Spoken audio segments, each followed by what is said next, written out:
Last month at Fight to Live, Davey, Vega, and Matt Fitchett attacked Gary J after a successful title defense, leaving the Gateway Heritage Champion laid out in the ring. Aaron Williams is out to prove he's the new Ace of Anarchy by any means necessary. Former champion Jeremy Wyatt wants to reclaim his crown as the king of St. Louis wrestling. From the Midwest and beyond, a field of 24 competitors have come to plant their flag atop the independents. It's the strong, the mad, the outlandish, and the monstrous. Tensions run high as we enter the Dingo Invitational.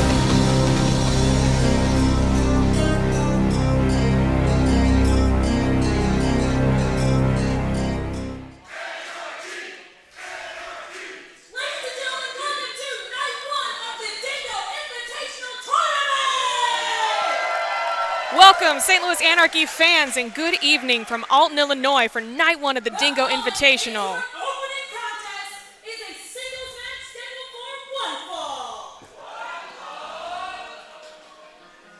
Sofa King starting out in the booth for you with Greg Jovi, my usual commentary partner, otherwise occupied for the first portion of the show. Good to have you, Greg.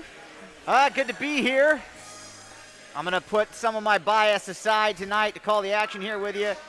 Dingo, my personal trainer, and one of my favorite people on the planet, so I do want to go ahead and honor him tonight, as everybody is here tonight with this tournament. 12 great matches set up here tonight on night one. We're about to get right to it. Coming to you, live and in living Technicolor, he is here to entertain and rock your brain.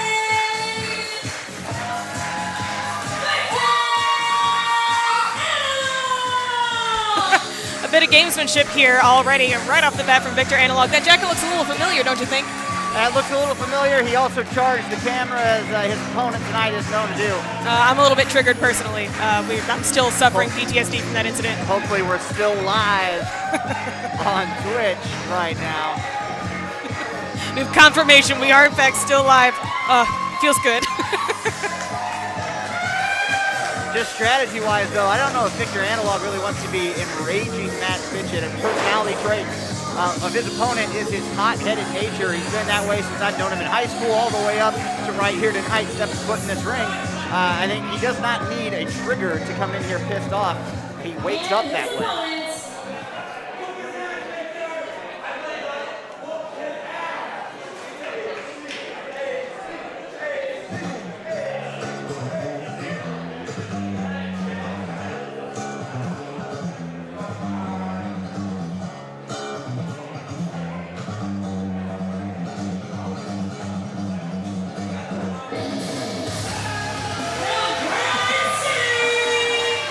Coming to the ring now, head full of steam. The gunslinger.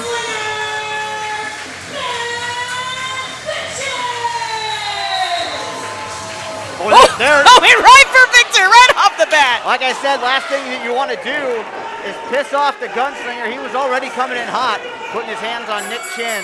Nick Chin calling for the bell because I don't think you're going to get order restored to this thing before we go any further.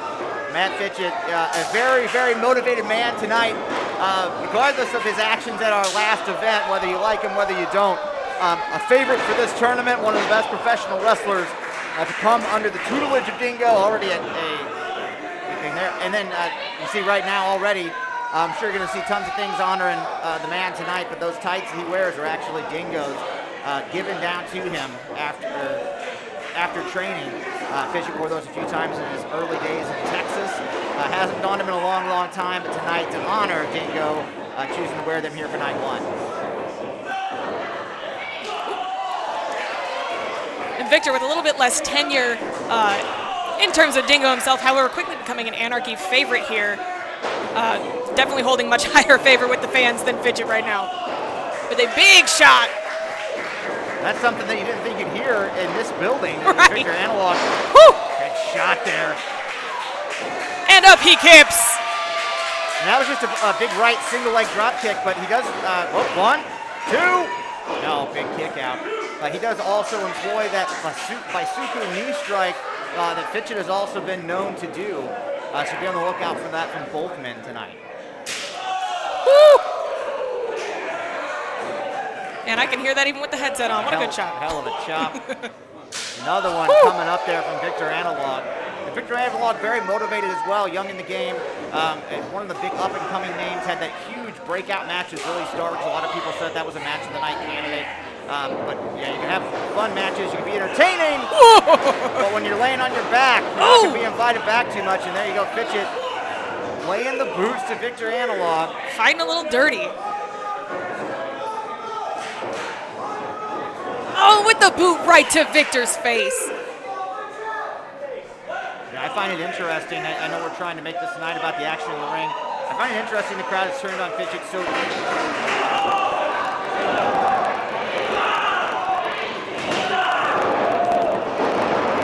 Fitchett and Vega at the Grindhouse.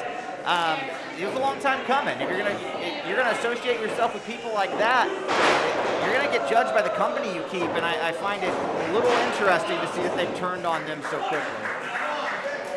Yeah, honestly, Rahim Williams was pressing the buttons like he was in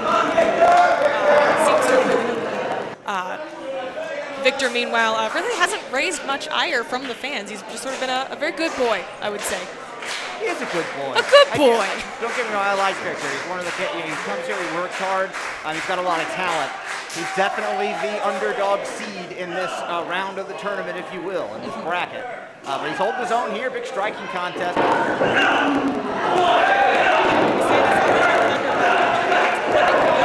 This is for Victor, just to really show off what grit he's got and how much he has in the tank against somebody just as vicious as Fitchett. Double shot right there, both connecting with that spinning elbow. Crowd loving the action here in the opening round of the Dingo Tournament, right here in Alton, Illinois. Both men down for the count at the standing 10 count here. One of them's got to make it back to their feet.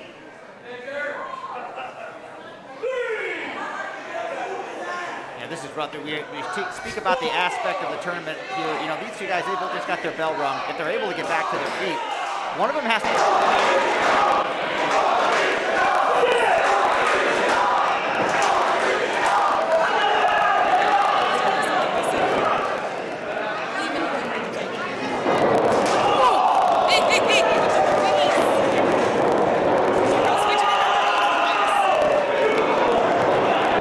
Big block, but then he eats the bicycle kick. Oh, Victor's fired up now. Boom! Big splash in the corner. Oh, bypasses. Fitchett sends him to the outside. Maybe look at the fly. Woo! The cooler head on Victor seeming to prevail here, getting Fitchett a little tripped up.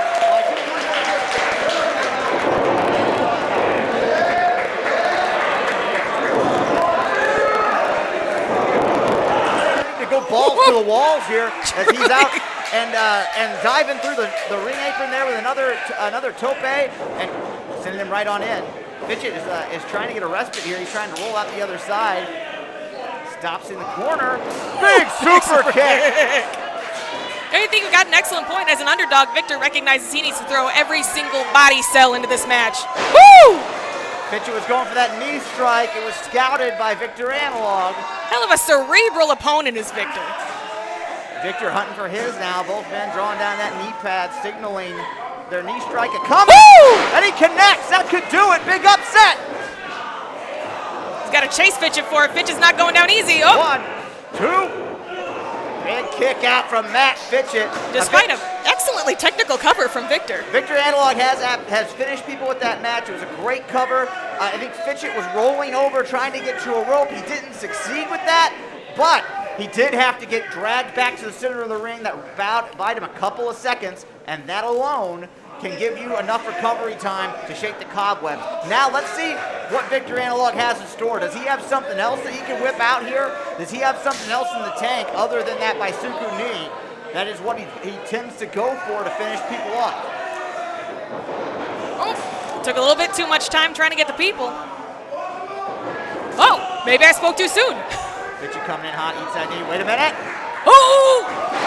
Patented Frankensteiner from the top from Matt Fitchett. And a bird to the crowd for their trouble. Fitchett is waiting too much time. Judging That with guy the in crowd. front. Oh! Woo! You cannot turn your back on somebody as determined as Victor. Woo! That could be it. Big tornado DDT. 1, 2. No! Deep cover, but no. Fitchett was blindsided with that double drop kick to the head. Victor had the man folded like a quesadilla. Great cover. Great attempt. Victor's got to not be frustrated now. He's got the veteran right where he wants him. He's got to put a little bit more heat on and find a way to end this thing and move on in this tournament. Oh, he's calling for another one, but rarely does go into the well again. Seem to turn out. Ooh, oh no! Whoa. Fitchett still has control of this. Hooks the head. Uh-oh! Driver. That could do it. 1, 2. No! No! Good for Victor. Good for Victor. He didn't quite have him packaged up there. I think he was looking to hit a Dingo driver and didn't quite have him in a full package there. A little short brain buster, still does a lot of damage, but didn't quite put him away, which Fitchett was hoping. I think Fitchett was maybe hoping for a much cleaner, tidier end to Victor there. Yeah, it was a little sloppy on Fitchett's part, but he also had his bell rung just a few seconds ago. Right. So no knock on him there. Fitchett's trying really hard to get his head back in the game. Victor really had him on the ropes there.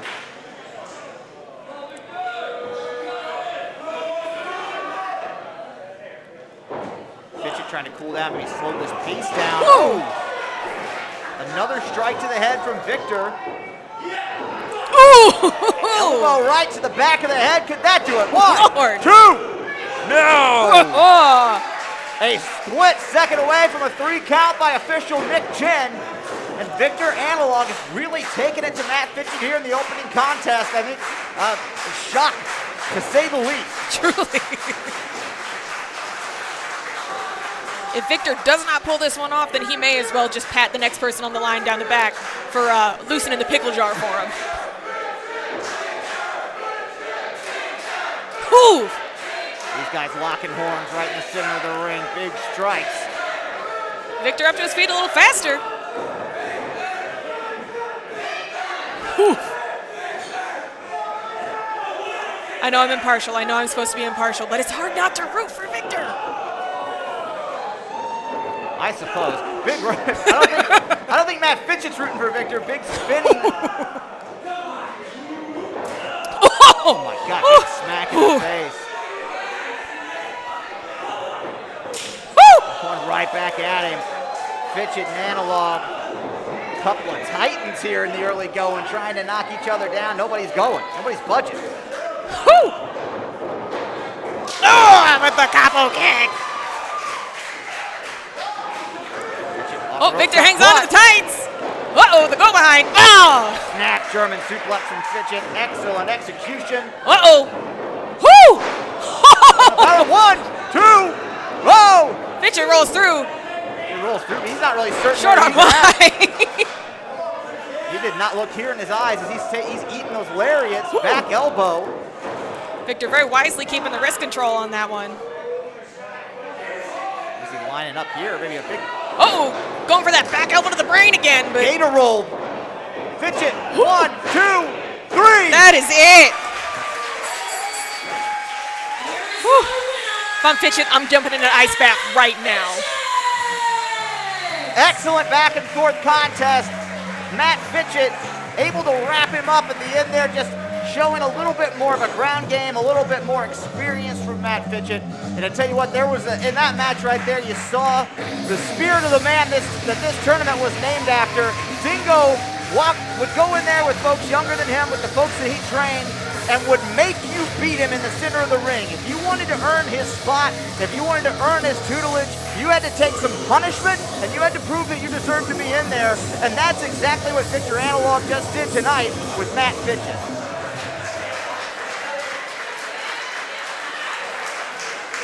Absolutely incredible effort from one of the younger competitors in the competition tonight. He's being shown the respect from these crowd. I'll tell you how long that lasts for him, but hey, might as well eat it up while you can. Let him marinate, let him marinate.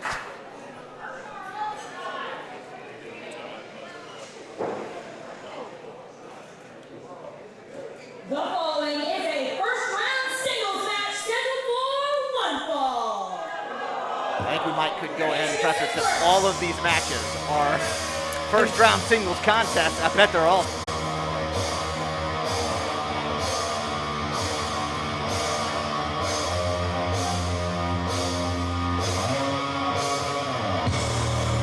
From Springfield, Illinois,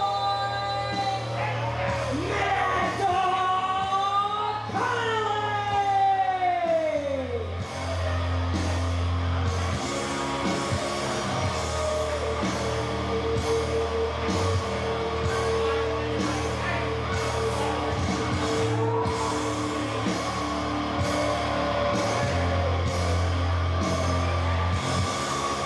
God, considering that t-shirt that he clearly created at home, but double tough. We'll see what he's got in him tonight here as he looks to make a name for himself and advance from round 2 of the Dingo Invitational. Yeah, Mad Dog is a fairly apt descriptor for Mr. Connelly here.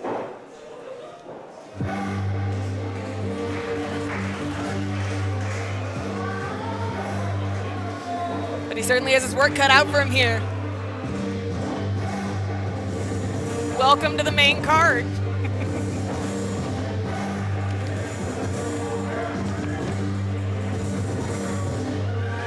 Are you ready? Are you ready? It's the Quad Father! From New City, USA, representing Team Ambition, he is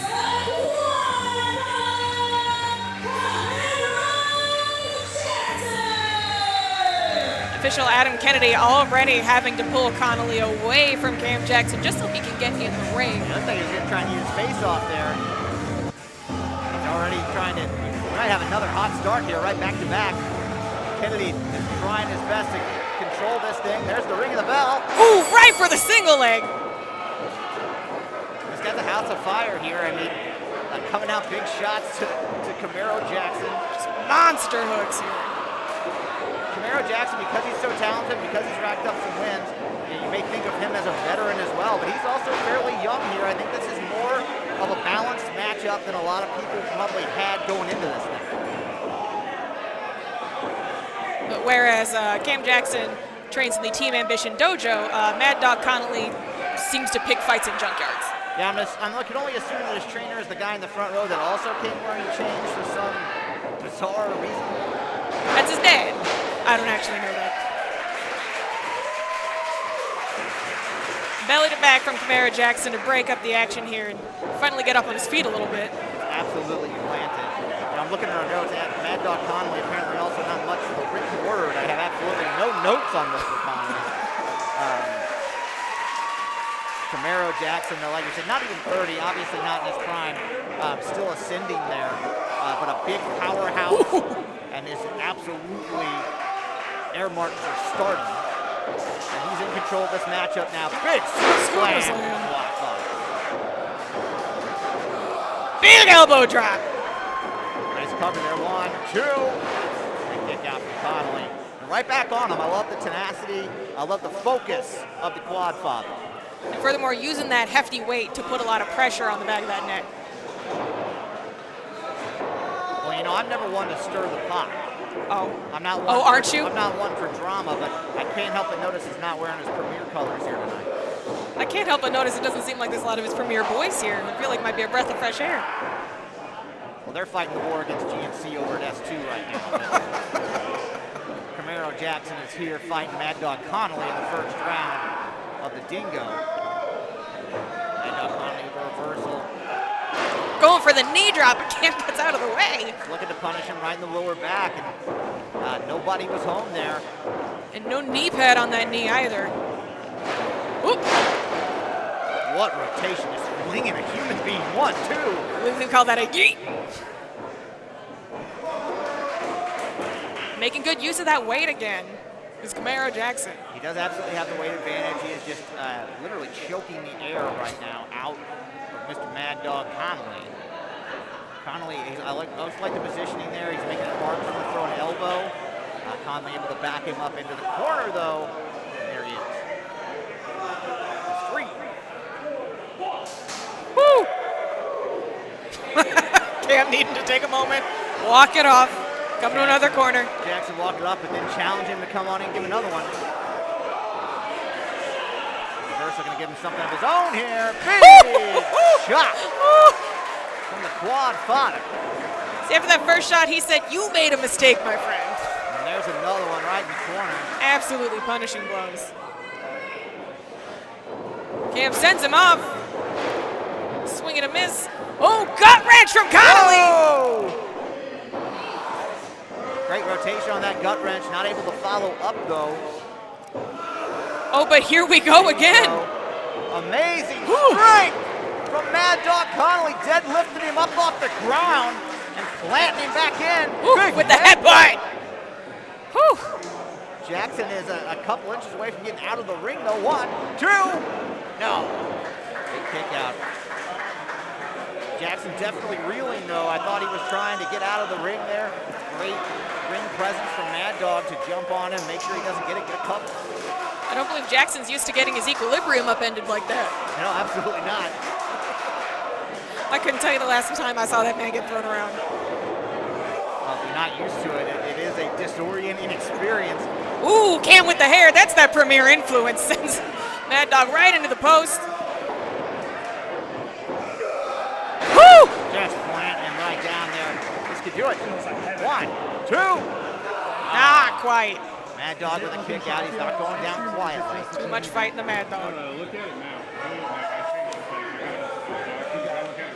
Cam keeping his cool, not losing his temper. Oh!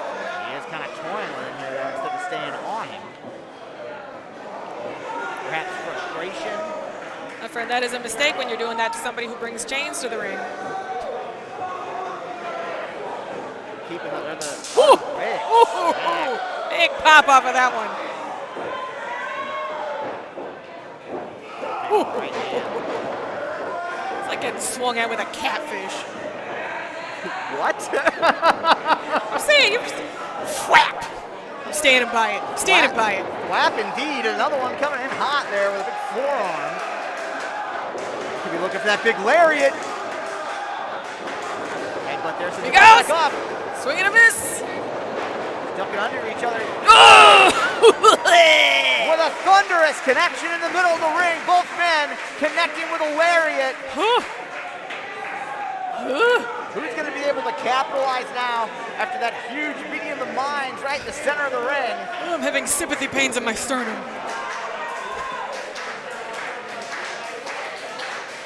Adam Kennedy, has he administered the count yet? Looks like we want all these things to end. We want a clean victory in all these. The referees, as usual, are going to be given a little bit of leeway here, hoping for a clean victor one way or another. Jackson back to his feet first now. Off the ropes. Oh, oof. Connected right to the center of the ring. Whoa! Breaks through. There's a big lariat. Folds him in half. 3. Ooh, just physics-wise, there was no getting out of that one. Absolutely incredible.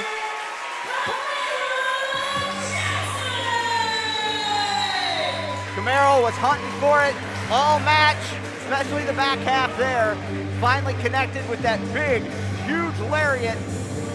And nothing that Mad Dog or anybody else in this tournament's going to be able to do when he throws that big lariat at you. There's your winner, advancing to the second round, Camaro, Quadfather Jackson. Kennedy checking on Mad Dog, who's probably just going to check himself into a vet at this point. Quality dog humor.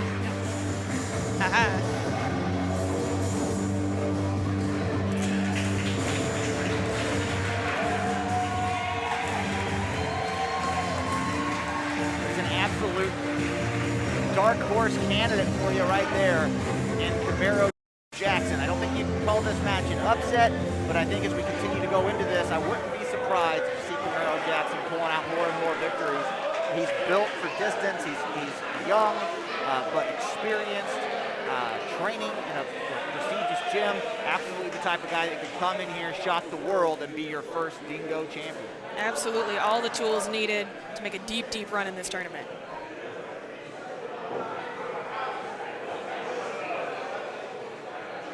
The following is a first round single match scheduled for one fall. Introducing first. The action keeps rolling here. Match 3 coming up. Dulcet sounds of this violin. It's your favorite. I'm sorry, I shouldn't instigate like that. That's rude of me.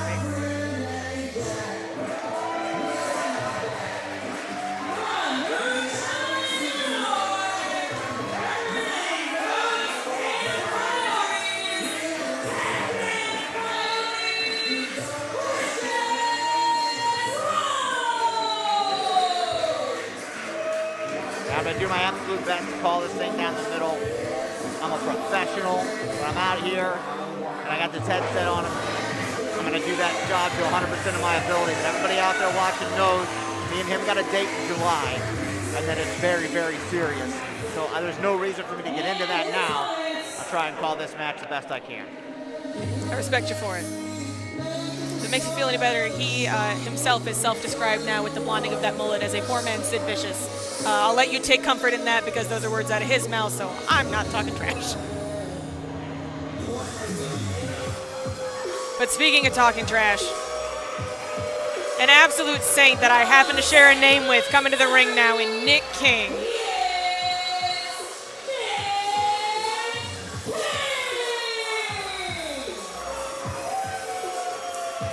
Nick King, yeah,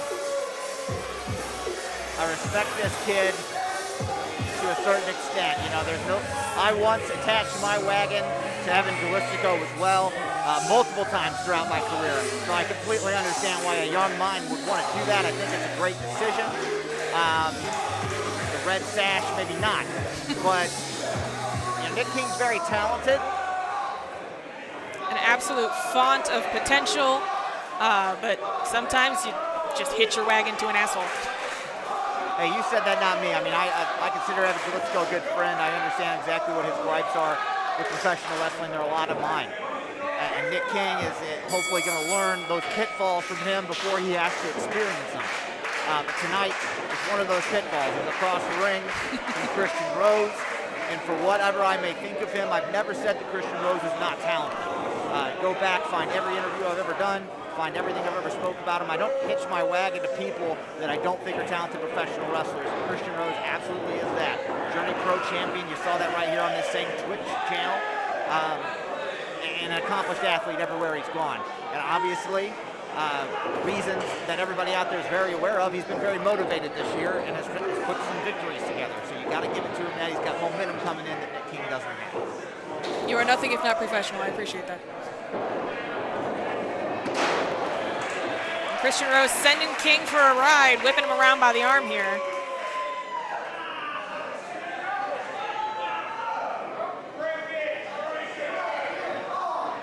Fans calling for Rose to break it. Give him enough time, he will. He's holding wrist control there. And King able to reverse it. In the corner, follows him in. Swing and a miss, drops down. Leapfrog from King, and over he goes. Rose hanging on to finish the arm drag. Hell of an arm drag there from Rose. Able to lock in that hold on the ground. In control of this matchup early. And I'm a betting man. I like to put a little scratch on these matches. I don't have any, but I'll let you try. I like putting a little bit of cheese on these matches when I can. And if you do a bracket here tonight, absolutely, I think that that Christian Rose is the favorite going into this matchup. If you're a smart bettor, you put your money on Christian Rose tonight. July might be a little bit of a different story, but tonight, I think in this matchup here, put your money on Christian Rose. Nick King. Oh, 2 for flinching. Come on, get him again. But I have been on the outside of the ring when I expected Christian Rose to win, and he didn't.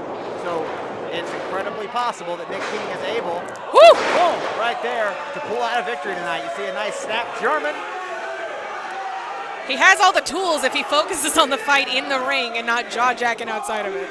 Well, and this is a chance for a Nick Nick King, sorry, not Nick Chin. I'm sure he would have been in this if he wanted to. Honestly. Yeah, but Nick King in this tournament right now has a chance to prove himself as a singles competitor. Right now, the rap on him is he can't win without having Gelistico on the outside. So he can prove that wrong here tonight by getting an upset win over Christian Rose in round 1.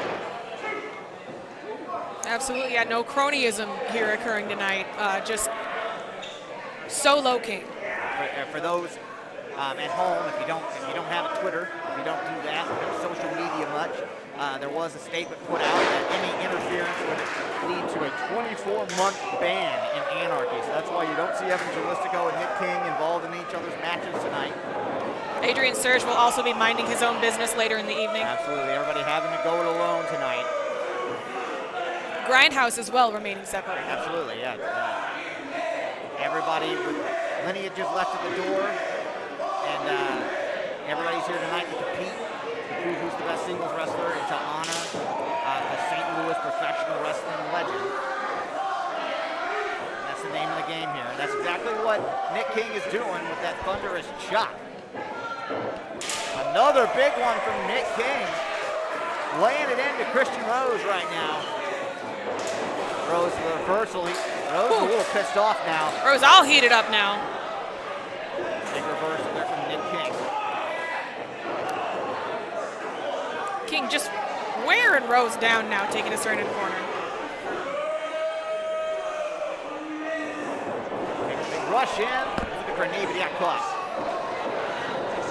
Rose rushes in for a big boot. That gets caught in an enziguri. Sneaky athleticism there from Christian Rose. Nick King with the go behind. Shoves him off the rope. Big reversal. Neck breaker. Quick speed on the swinging neck breaker. Sinton in.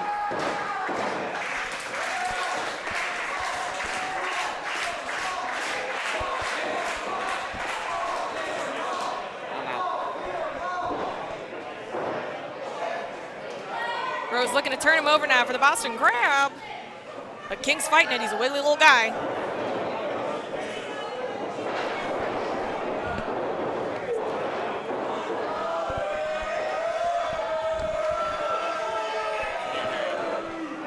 Massive show of strength from King, up and over. Nick King trying to make the most here. This opportunity, big clothesline. Going for a cover, but not quite enough.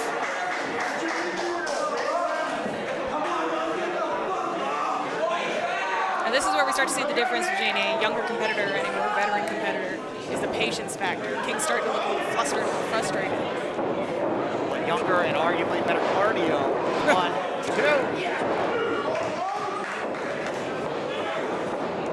Yeah, this isn't mess talking. This is analysis. That's been my problem with Christian Rose all along. Is that I think if you drink a little less beer and you focus a little bit more, he could be an elite athlete. And for his lack of experience, his lack of size, Nick King is an elite athlete. You see the shape that he's in. Woo! Power slam though from Christian Rose. True. Not saying it gives him the edge. I'm just saying if there's a weakness to attack in Christian Rose, that's it. And you know, we've heard time and time again as well about the blood clots in the lungs. He's certainly coming back from all manner of respiratory issues. I certainly wouldn't call it a secret, and I wouldn't call it an accurate analysis. King throws the feet down, a back elbow in the corner. Musters himself up, Rose gets out of the way.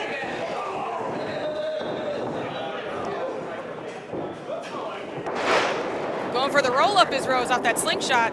Uh-oh. Just kidding. For that crab. He's got that thing in deep. This could be it. Nick King, crowd chant, King to tap, and he does. He does. There you have it, folks. Rose with the Boston Crab advances to tomorrow night. Oh. Got a little bit of finger pointing. I'm out here being a professional, and I'm trying to not get involved in this, and you have this piece of shit is out here trying to drag me into it.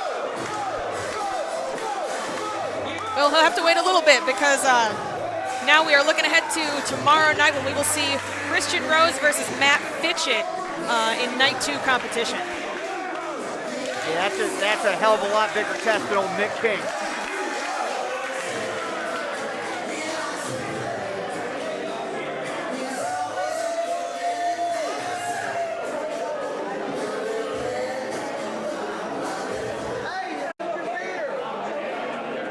That's frustrating. We're on to the next match. I'm going to leave that behind, but I got something for him in July. That's absolutely ridiculous. You know what that is? He's trying to goad me into getting involved in one of his matches so that he doesn't have to wrestle me in July.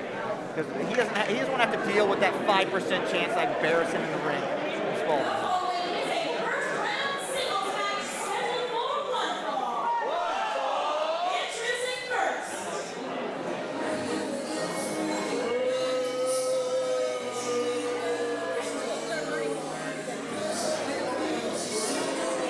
Coming out now, though, we are seeing another one of the douchebag gang, one of Nick's partners in crime here, Adrian Surge.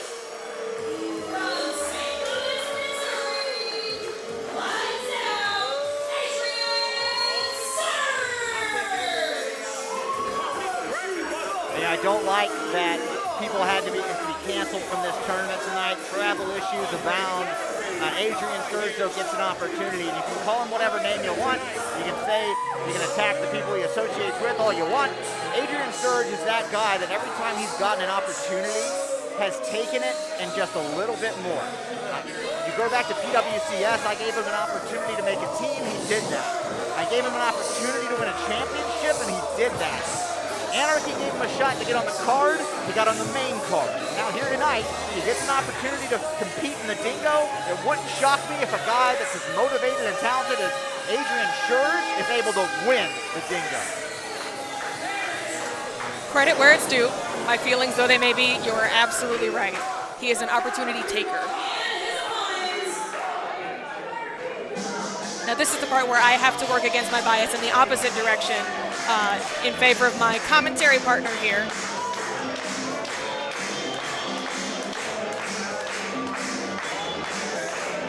It's not much of a secret that there is no love lost between these two.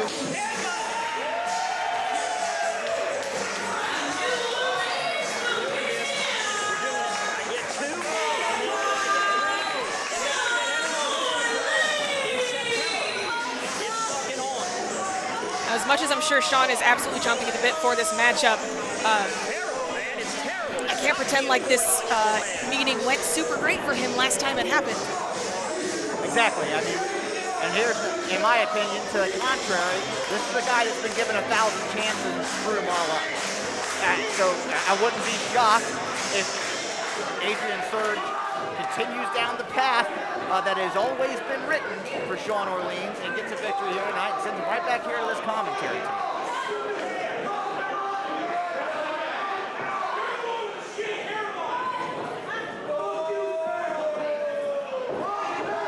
Sounds like someone in the crowd with no talk assaulting the men's hairlines, but that's neither here nor there. That's not my business.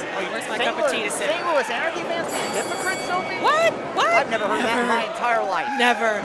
Oh, look at Sean with the atomic drop. Good for him. Oh, he's feeling chippy. Good for him. He got a left. He's got another left. And another left. And Surge is rocking and rolling here. Woo! Big shots from Sean Orleans. It's that father strength. Woo! Having shoulder tackle. The stunner. Oh. Surge taking a powder. When you get rocked like that early on, and that's what you got to do. You go out, you clear the cobwebs out, and you come in and get back to action. Just like Nick King before, this is an opportunity for Adrian Surge to show what he can do as a single competitor. He's a decorated champion here in the St. Louis area for other promotions. He has not gotten that opportunity here. This is an opportunity for him to show he could do that here in St. Louis Anarchy as well. And so this is smart. He's got to go out and collect himself and get back in. Oh God, WARHORSE is out here. Oh no, that's a child. It's a blue horse. I will say Sean needs to not fall into this trap right now. It is very easy for Surge to reel him in and play his game. Get Sean all worked up, wanting to charge and do some damage where he hasn't been able to yet. We tried definitely, it seems like, to separate folks that had these blood Oh! feuds. these Sean's got him problems. by the ears. But this is a fate's line to get these guys into the same ring here tonight. So Surge is smart to maybe use the ire of Sean Orleans to get him riled up. He was able to bait him in right there. Dropped him over the top rope. And clubbing blow to the back here. Sean's still trying to get his win back, and Surge is going to choke him. Yep, we're just choking right on the ropes. Getting a count from the referee. Yeah, Surge is smart. There's loose rules here in Anarchy. No reason you can't do that. You know, he's gonna bend those rules right before they break. Because as we said, we want clean finishes here tonight. We want to know who the better man is. I don't think you're gonna see a DQ here tonight unless you just see some outright blatant cheating. And Surge knows that. He's gonna exploit that the best he can. Some big hits to the body shot. We got some noggin shots here.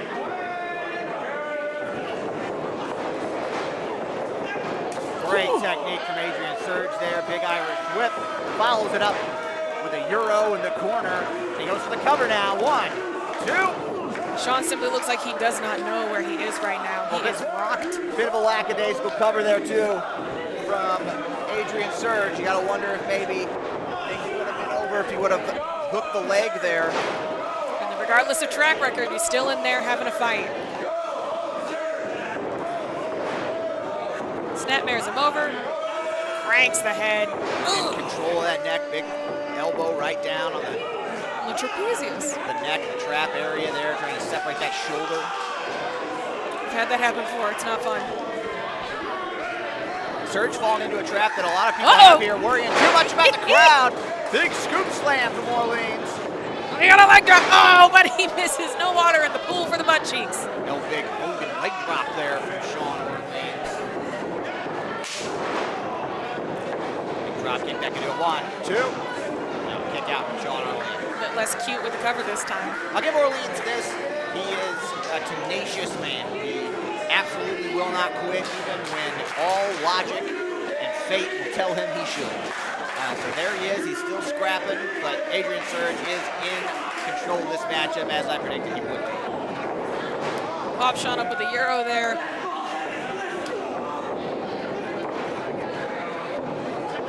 So that's kind of teeing off on each other here. Big shot that rocked Orleans. His legs got wobbly underneath him there. He's got those baby deer legs going.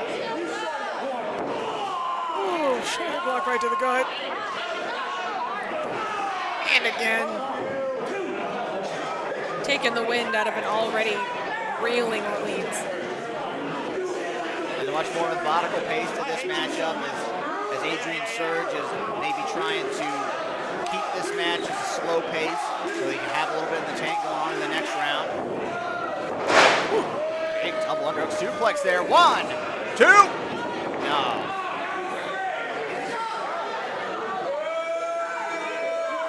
Surge may be a little perplexed here. He's kind of throwing everything he's got in Orleans. Maybe needs to press on the gas a little bit here as he is in control, but Orleans could swing momentum at any minute here. Absolutely. Surge looks like he cannot believe he's being asked to go into a second gear. That's the kind of thing that gets you in trouble, though. You can go in with a preconceived notion that you're going to win. It's good to be confident. It's not good to be cocky. There is a fine line. Yeah, you never want to look past anyone in a single elimination tournament like this. The old 10 count punches on the top, raining down on the temple of Sean Orleans. Oh! Orleans with the bomb, but he can't capitalize. Come on, Sean. Come on, get in there. Roll over. Go get him. Big power bomb for Orleans, but as you said, unable to hook the leg and get a cover. Both men down now. Adam Kennedy forced to start the 10 count. Yeah, Surge getting some precious time to breathe and recover here. With the ability to capitalize on that powerbomb slipping away, even though Sean seems to be tuning up the band for something. Big splash in the corner. Big stinger splash. Bulldog. Going for the cover now. He's got the leg. Oh, big kick out from Adrian Surge. Not enough damage done. Need a little bit more of a volley here from Orleans. The crowd very kindly but ill-informedly on Sean's side here, insisting that was 3.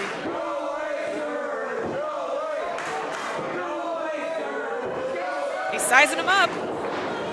Is he got it? Oh no, no stunner. No stunner.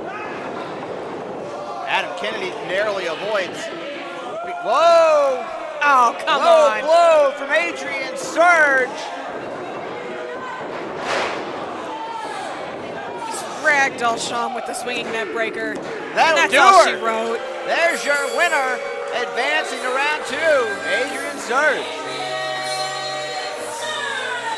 Well, I just hope that doesn't dampen Sean's mood for the second half of the show.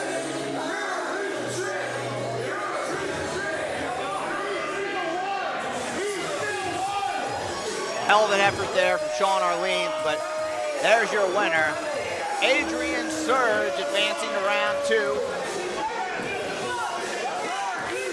And I'm telling you, there's a non-zero chance you're looking at your winner there.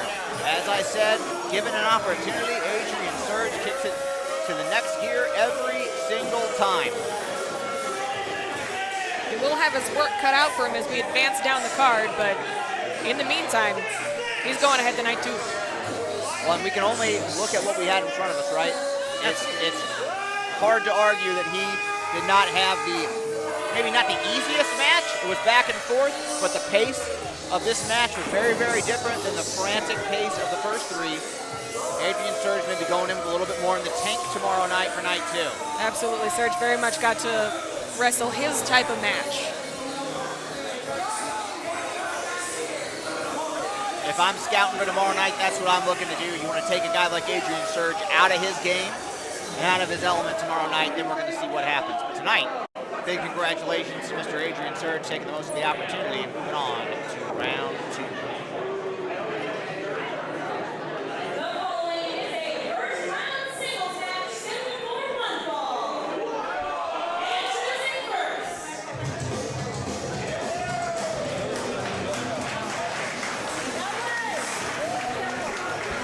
Now, Anarchy's favorite baby sister, or perhaps daughter. I don't know how we're claiming her at this point, but she's ours. The one and only Space Jesus,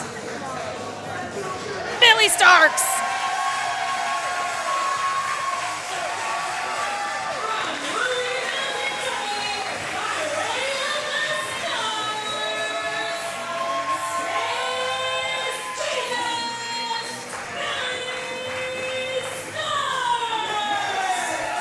Extremely interesting first round contest here, as this may be another one that has a little bit more personal issues in it than they expected when they drew up the brackets.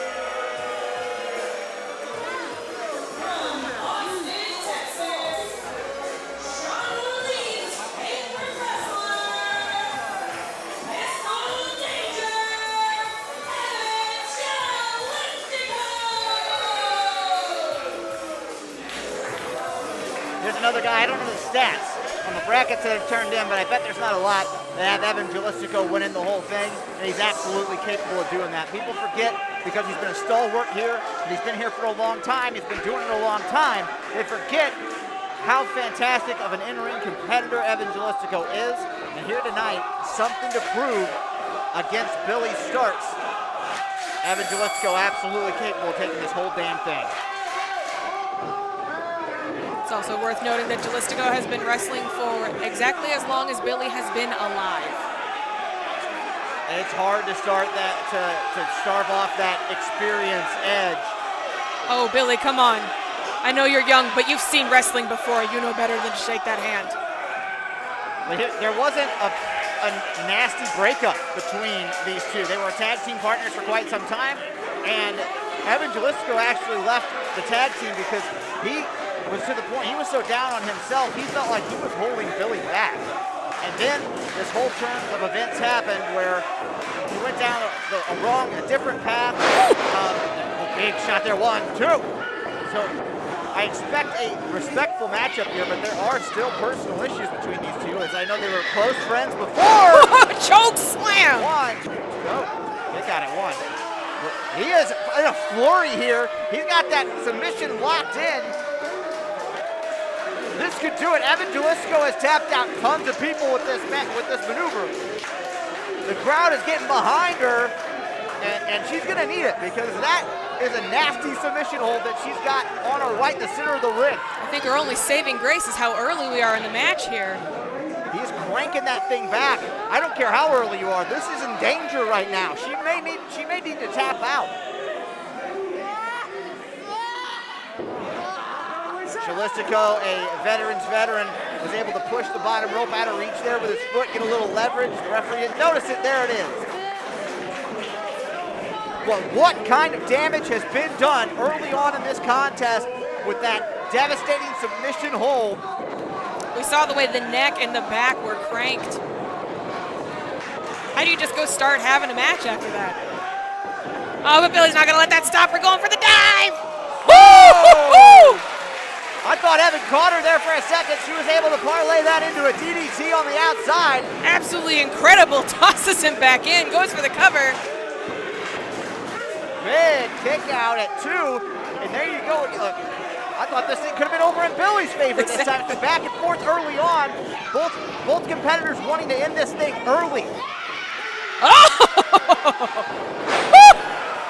Gory bomb from Billie Starkz. 1, 2. Whoa, Evan Gelistico, the veteran ring presence, able to grab the bottom rope and save that thing at the count of 2. And let me just, if I may for a moment, speak to the incredible experience that Billie Starkz has already accrued in her career. That she already is well aware that every time she's done a cover so far, she has sat her entire bodily weight on Gelistico, knowing that's what it takes to keep a competitor that much larger than her down. Yeah, she has. You figure every time she gets in there, she is likely outside, so she has had to figure out a way to use that to her advantage, which she's absolutely been able to do. Gelistico looking up at the ceiling there, seeing what kind of room he's got. I think she might be about to break her ankles on the duct system. Oh! Whoa! Just using Gelistico's belt loops as leverage. 1, 2. No! Gelistico digging deep and getting a big kick out there at 2. Staying in this thing. Billie's turn to roll him over for a submission now. Oh, she better watch out. His feet are dangerously close to the ropes behind them. There's no doubt that Evan Gelistico passed that on down to her, and she's using it just as effectively as he did. The referee's got to be looking here, though. His feet are darn near under that bottom rope. I can't quite see. But ring positioning here, the referee is not checking Gelistico's feet.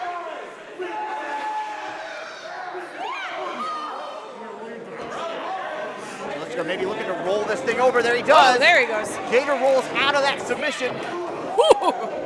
Shots right in the center there, but Gelistico obviously hitting a little bit harder than Billie once again.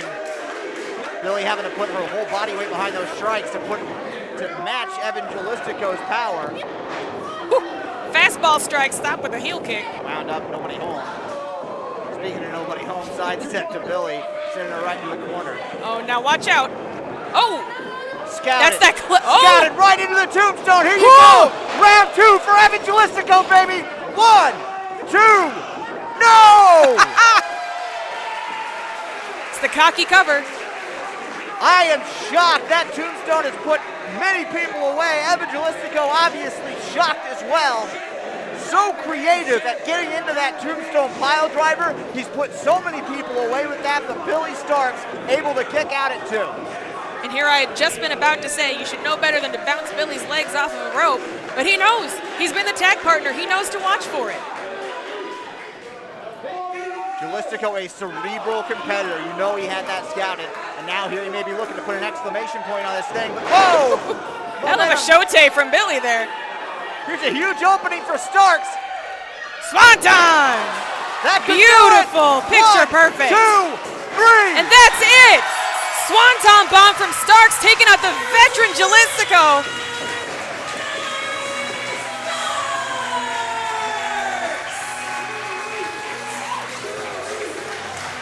amazing contest back and forth between two former tag team partners.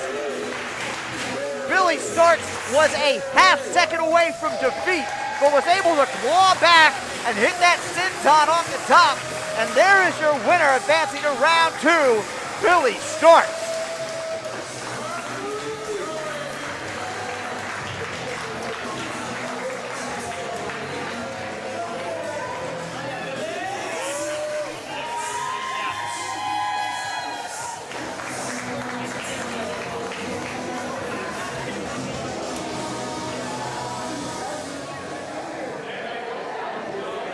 And up next here, we have our final match of our first half.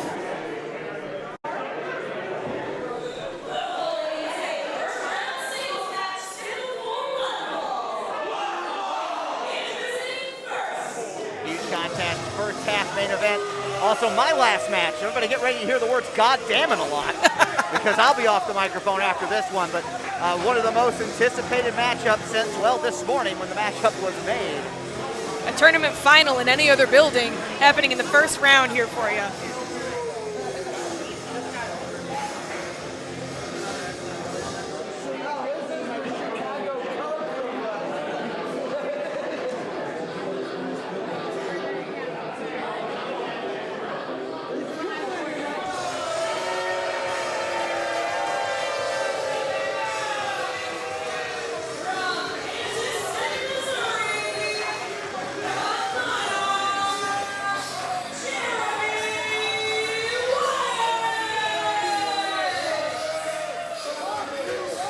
Anarchy fans, as always, showing their love and adoration for the Monarch. Normally you would have him pegged as one of the favorites of the tournament, but it's hard to say that when you have this first round contest. It is absolutely a coin flip. Jeremy Wyatt was expecting a huge test though. He was coming into tonight expecting to face Fifth Music, and unfortunately he was not able to be here due to travel situation. But a huge test still sits across the other ring, but one that he's arguably more familiar with here in St. Louis Anarchy. So, yeah, this is what one might call a tough draw, kid.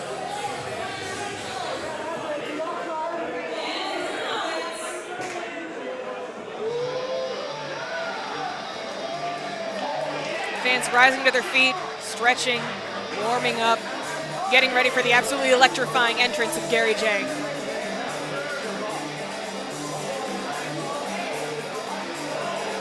Seeing pizza boxes in the air, folks getting their fans out.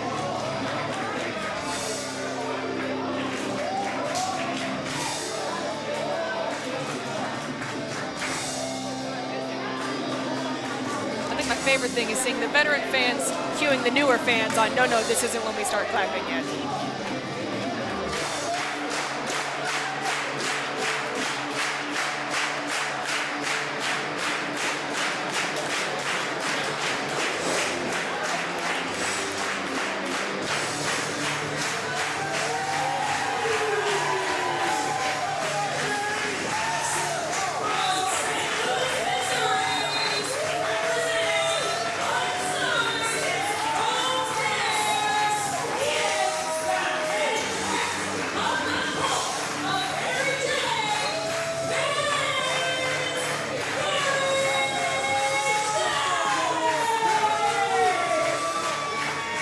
Robo Ginger, Gary J.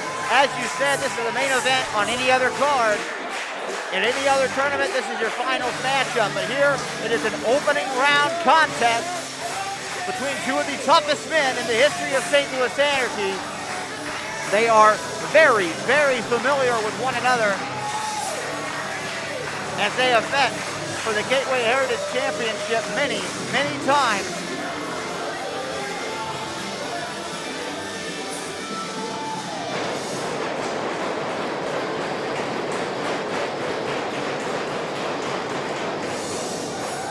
Stat I wish I'd had prepped is I want to know how many minutes in the ring these men have already spent together. A lot is the answer, a lot. I think it may actually be more time than I have spent in a ring, period. Dives right off the bat here. Gary J dumping his opponent to the outside, hitting one of those patented topes. And he's coming in House of Fire here. The massive forearm before Wyatt even has the jacket off. I think everybody sees these two and they just expect 60-minute epic. And that may be, but I think both of these men are going to be motivated to end this early. Because otherwise, the story of this matchup is going to be how beat up are they going into round 2. Precisely. Nobody wants to have a 60-minute epic when there's 3 more matches they could be going for. Both men went to dump to the outside, but Wyatt got caught on that middle rope. That's something to watch. Watch his wrist as we go through this. He was able to dive through the ropes with his feet, deliver a punishing blow to Gary J. I'll tell you what, I've gotten all tangly up like that before. It don't feel too well. That's steel cable in there, folks. I mean, it looks like garden hose at home, but it's absolutely not. There is a punishing steel cable in there. The Death Valley driver, 1, Sure seemed to be. 2. Yeah.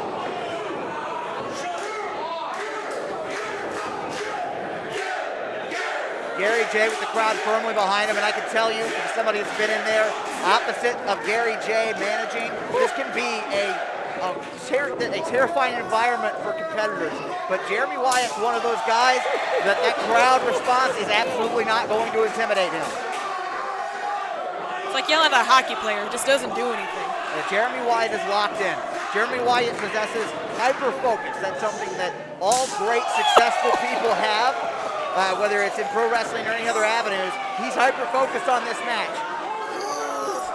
He's gotten a couple good shots right in the cutlets. You know, he knew he was going to catch that coming in. He knew going into this contest he was going to catch some chops from Gary J. And there you go. See, he's got him scouted. Grab that arm. He's not going to face another one.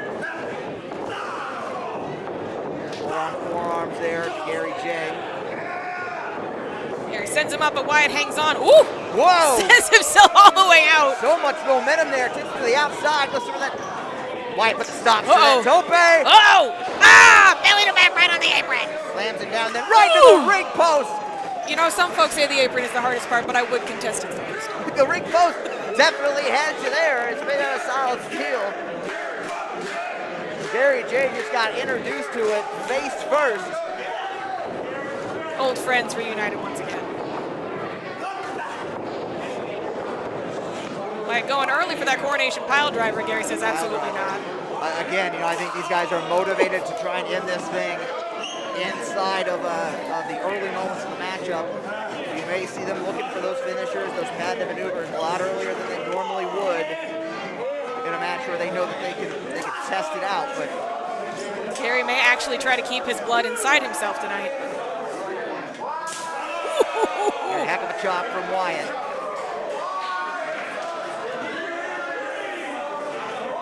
I think that's why Wyatt and Gary is his tale as old as time, right? Because Wyatt, in his head, you ask him, he can do everything that Gary J could do and better. Strike, chop, everything he can do.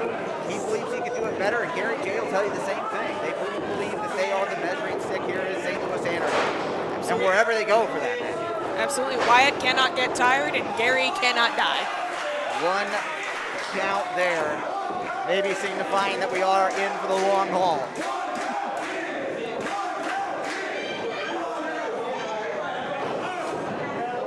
Crowd is rabid for Gary J, and that absolutely helps pull him through many matchups that he should have not been able to continue physically. But also, I don't think the crowd understands that a guy like Wyatt feeds off of it.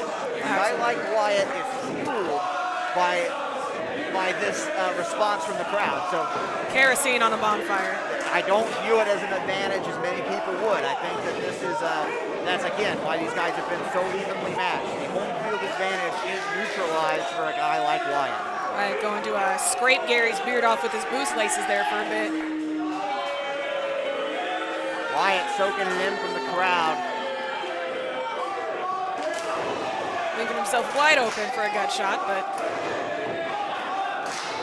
you have to imagine it's a calculated risk. I knew he was in control there, maybe for a little bit too long, basking in the glory of it, but was able to get the momentum right back on his side, deliver that big punishing forearm to the hand. Kick straight to the ear. Ugh, stomping on the hand.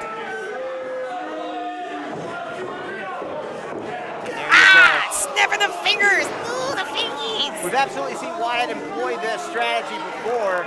That big chop is a punishing maneuver. You break his hand, you make it painful for him to throw one of those chops, and it neutralizes a big weapon for Gary J. Sending a knee right into the kidneys. Wyatt with a methodical strategy here, as always. Yeah, Jeremy Wyatt is another one of those ones where good luck getting him to not wrestle his title match. Absolutely. He is going to be in control here. You have to throw him off of his game. But with somebody as well-rounded as Wyatt, I mean, that's incredibly difficult. Yes. You want to go high flying, he can do it. Maybe not his preferred method, but he absolutely can. You want to go to the ground game, you see he's right here. He's choking the life out of Gary J. You want to strike, you can do that. He really is one of the most well-rounded competitors I've ever seen step into that ring. Just ragdolling Gary here now. Again, putting all his weight on the back of the neck like we'd seen earlier with Cam.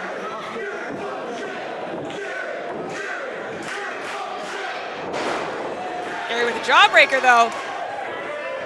Fight and lose, getting his win back. And here he comes. Ooh, off a wicked back elbow from Wyatt, though. Love that counter. Oof. And with the clothesline there, Wyatt. Absolutely feral line in the corner. That's the crazy thing about Wyatt is you just never see the same thing twice from him. I've seen videos of him training. I've been there personally. And the guy is constantly working on new ways to get in and out of holds, in and out of maneuvers. You're never going to see the same game from him twice in a row.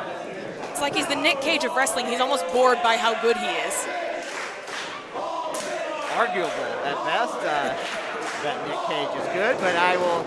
It depends on the movie and when tax time's coming up. I will leave that alone.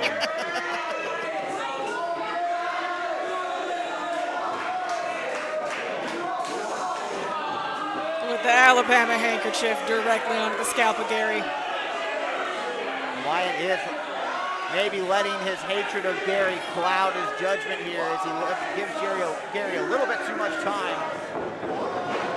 In a non-CDC sanctioned way, might I add. Oh! Chop right to the back. That's a little wrestler's code there. You don't chop somebody in the back. That shows the disrespect between these two.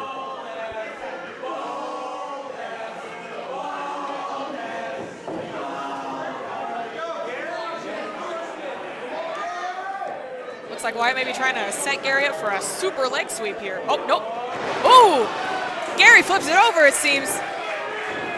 Big counter, but Gary J was thrown all the way across the ring. He's not able to capitalize here. And this is where the home field advantage can come in. He had no gas left in his tank. They were both down on the ground, but he's hearing the roar of that crowd, and that absolutely gets his blood pumping and his heart beating. And he's able to rise up here even before Jeremy Wyatt. Just pops Wyatt right on the cheek. Jabs there from Wyatt. Big right hand from Wyatt. Trying to answer, but the strikes from Gary J coming in a little louder. There's a big boot there from Wyatt to get him some distance. Wyatt's going up. Gary says no. Thrown from the top. Boom! Jay coming in with a big forearm there. Wyatt sending himself out of the ring, just in range for a tope. The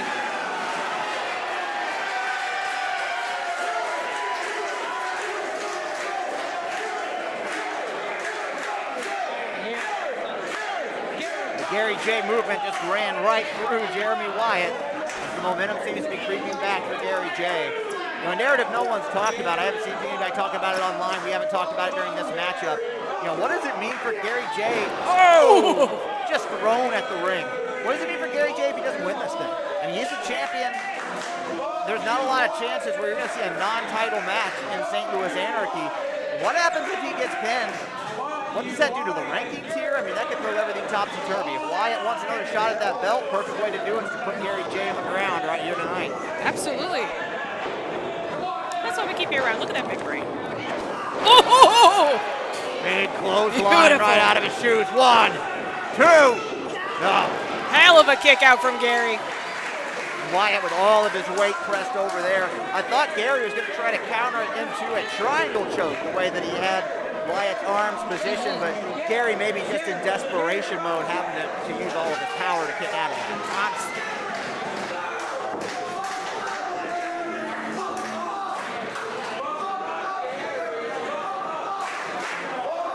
As you'd expected, both of these men giving it their all here in the first round of the Dingo.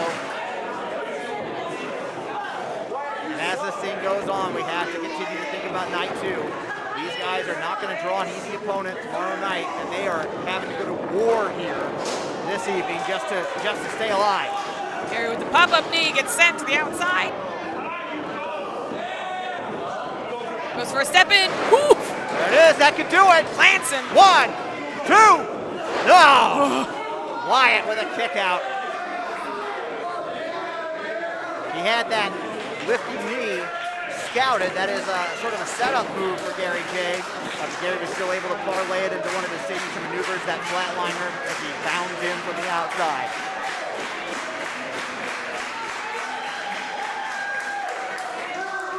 Both men once again fighting to their feet. Gary seeming to be up first. Ooh. Wyatt at the last second able to get out of the way. Holy Moses! He's got a modified crossface on with that turnbuckle digging into the shoulder of Gary J. Going for a roll-up. 1, 2. Wow. Innovative offense from Jeremy Wyatt. Finds himself now back into a striking battle, though. Gary's lucky he doesn't have some sort of torn labrum or something off of that. That was devastating. I don't know what kind of shot of that we had at home, but absolutely devastating, even just 3 or 4 seconds. Backslide, 1, 2, no. Gary rolls through. And then arm hook Lame shot cradle, 1, 2. No. Gary. What are we doing here? Going a little roll around town. He's trying to just, whoa, Wyatt turned it around into a sleeper. He's got him on a choke. Wyatt rolls through. 1, 2, no. Boom, kick to the gut. Look at that pile driver, nobody home, jackknife, 1, 2, no. Big spinning forearm, roaring elbow, 1, 2, 3, That's it is. Whew. What does it mean if Gary gets pinned? We won't know till tomorrow, if we find out tomorrow at all. Whew. That match reached a frantic pace at the end. And as I said, the narrative in this one to be, Gary J's opponent tomorrow night, if I'm reading this sheet right, Adrian Surge. Adrian Surge had a very methodical paced matchup, and he was able to get a victory without expending too much energy. Gary J had to go to war tonight. That was a battle in there, and I think that may even the ground in what may seem to many as a lopsided matchup. I'm very interested to see how that goes down tomorrow night right back here at Spalding Hall. As am I. Well, thank you so much for your company, Mr. Jovi. Wonderful to have you as always. God damn it, it's intermission.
Folks, you just saw it.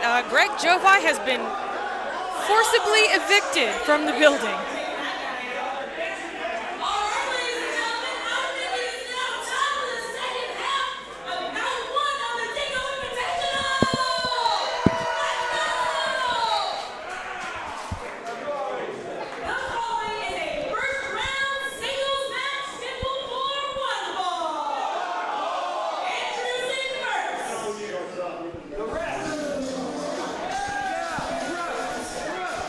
All right, we are ready for our second half action, night one of the Dingo. I am joined once again by my regular commentary partner, Sean Orleans. Sean, it's good to have you back. Thank you very much. I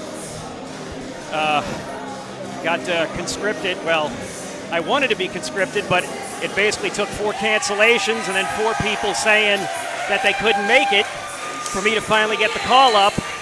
Didn't work out for me, unfortunately. But, hey, I'm happy to be back in the booth calling the action here for the second half. We got a lot of real good matches here. 6 matches to go. Starting off with a potential barn burner here. Yeah, listen, while I never want to see any healthy scratches removed from the card here, I was really excited to see this matchup come to life on the card here. Same. I believe this is a debut, yes? Yes, this will be a debut here for Anarchy. Tom Shire was supposed to take on Angela's Lane. Blown tire kept her from making the show.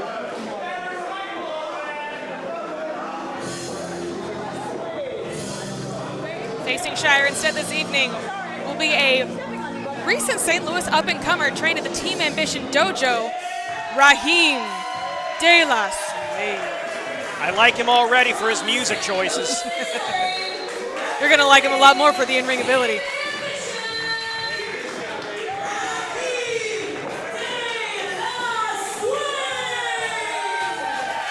I don't even know, this guy's so young, I don't even know if his parents were around when this song was out.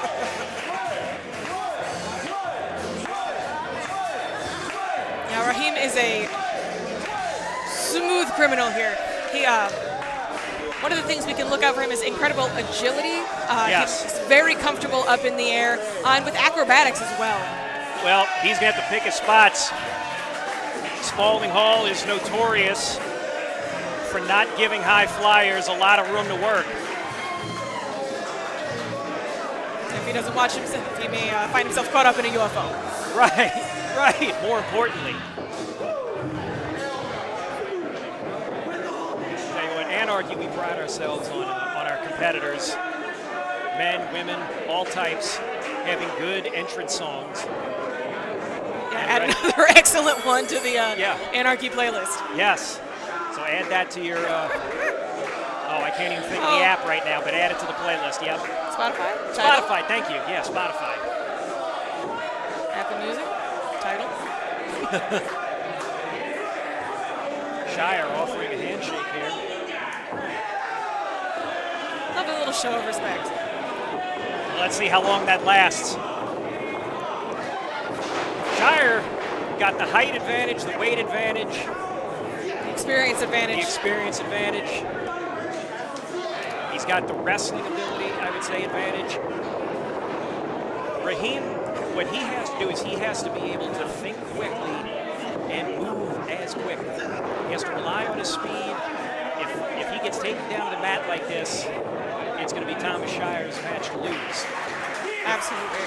One of the things I will give to Suade's credit, though, because we hate to talk about an X Factor because what the hell does that mean? But he's a very unorthodox competitor. He does a lot of maneuvers that you don't see. And so a classically trained competitor like Shire may have less anticipation of some of the weird-ass things that Suade may be capable of. Exactly. He's honestly like Spider-Man in there. You don't know which way he's coming or going. Now this is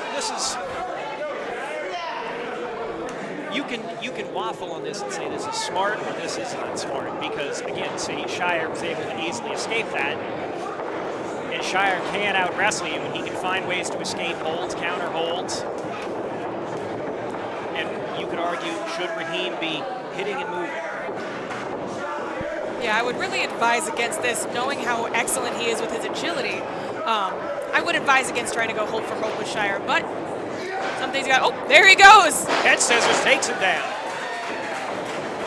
Beautiful drop kick. Got good air on it. Shire outside. Suade with a bit of Pilates. All right. I'm gonna let him have it. Suade now giving chase to Shire. Woo! Shoves him into the post. He caught the turnbuckle there. His forehead caught the turnbuckle. Despite what could be called an underhanded tactic, the obscene charisma of Suade still catching some of the fans on his side. Correct. Even though this is his debut. He's just cool. Big stomp to the ribs of Shire. Driving those fuzzy boots right to the midsection. Yeah, they're only soft on the ankles. Overhand chop. Shire with a big old bear paw to Suade's chest. If Shire is able to use those euros and those overhand strikes, again, that's his fight. See, Rahim shouldn't be going with the forearm, shouldn't try to be outpowering him. I'll be goddamn, he got him up and over, back body drop. But he's got that wiry leverage. Yes, but he's got to stay on him, though. Absolutely.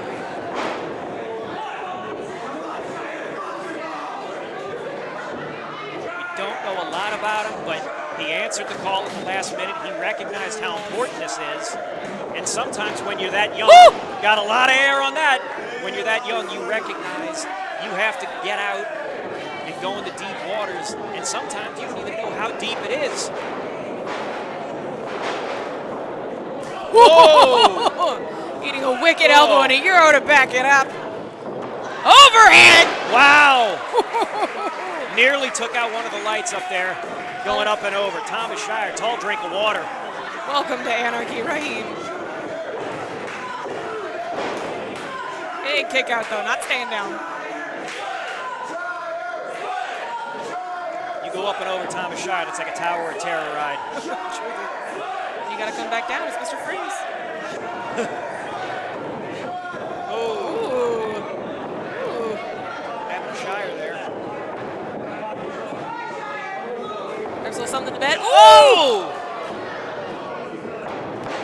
Cartwheels back. All right. Gave Shire. Ooh, kicks out the knee. Gave Shire a chance there. Beautiful. Standing moonsault onto Shire's back. Something happened with his back. Shire barely gets a shoulder up there. Not a kick out there with a lot of force. Suade's starting to lose some of that patent cool. Beautiful handstand leg drop. But something happened to Shire when he hit those ropes there. It's like, it looks like it's kidney. I don't know what. Damn near looks like sciatica. Oh man, we can't lose the deposit. Nope. Ooh, now that jammed his Rahim knee. jamming a knee. Jammed his knee. Shire smartly gets the, well, hang on. What's he got here? He's going for a choke, abdominal stretch maybe? Ooh! Pinning combination. No, does he have him? Well, that's a submission hold. An abdominal stretch fell backwards into it like it was a pinning combo, but it was a submission hold. Absolutely incredible. I'm going to have to ask him what the hell that's called later. Absolutely. But whatever it is, he won with it. Had no chance but to tap out. Shire, that might have been an act of desperation there, King. Honestly, well, it was an act of desperation that worked. I mean, he has not gotten up. He is still on the ground. Like, he's barely been able to do anything since he hit those ropes. Can't even get his arm raised. Having to use the floor assist. I've certainly had that before. Shire. Helped back by official Nick Chinham. Rahim de la Suade. Good showing. Good showing. First time out at St. Louis Anarchy. I believe that phone will get called again. You have to wonder now about Shire's back going into night 2. And what type of back injury is it? Is it a kidney? Is it something closer to the center?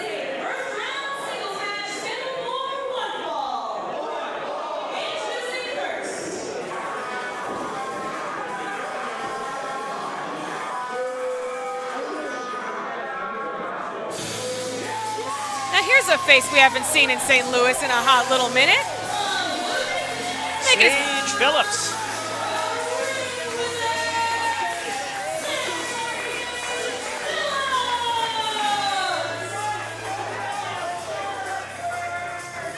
The Harry Potter of the hip toss.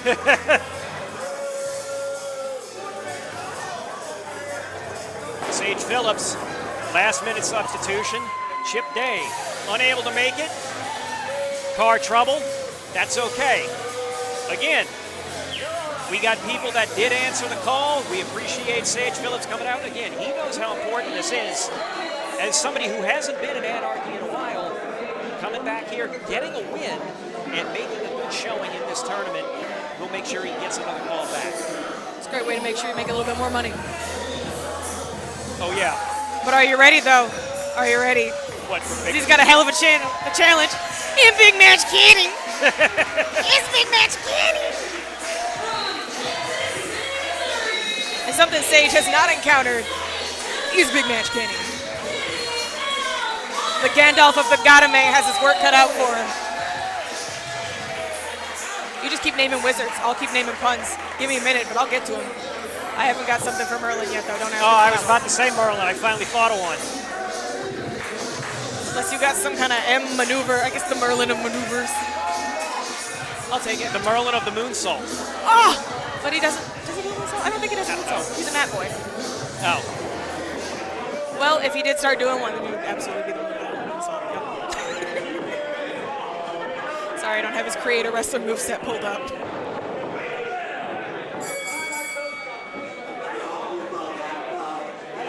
This is going to be interesting to see.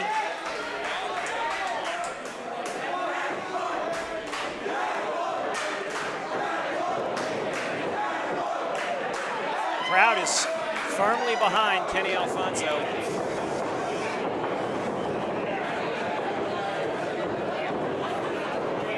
You may look at Sage Phillips and say, "Oh, he's short. What's he going to offer?"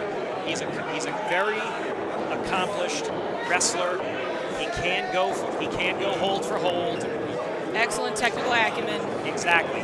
Sturdy. Low center of gravity. Exactly. He's wrestled elsewhere in the Midwest. He's had great success. Again, he wanted to come back here to prove himself.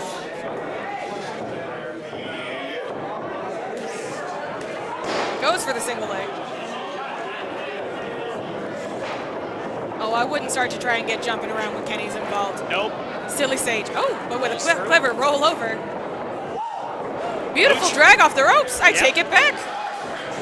Comes charging to Kenny. Wheelbarrow. Kenny says absolutely not. O'Connor roll. And a kick out. Barely gets two. Up. Nope, missed drop kick. Go for the maestro. Kenny feints him out. He was going to kick that arm. He was going to kick that arm. He left a little bit of bait out for him, I think. Absolutely. Kenny. Now the crowd's getting behind both of them.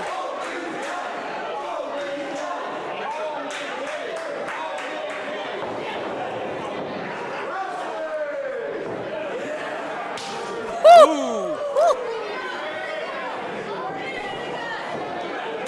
And another one.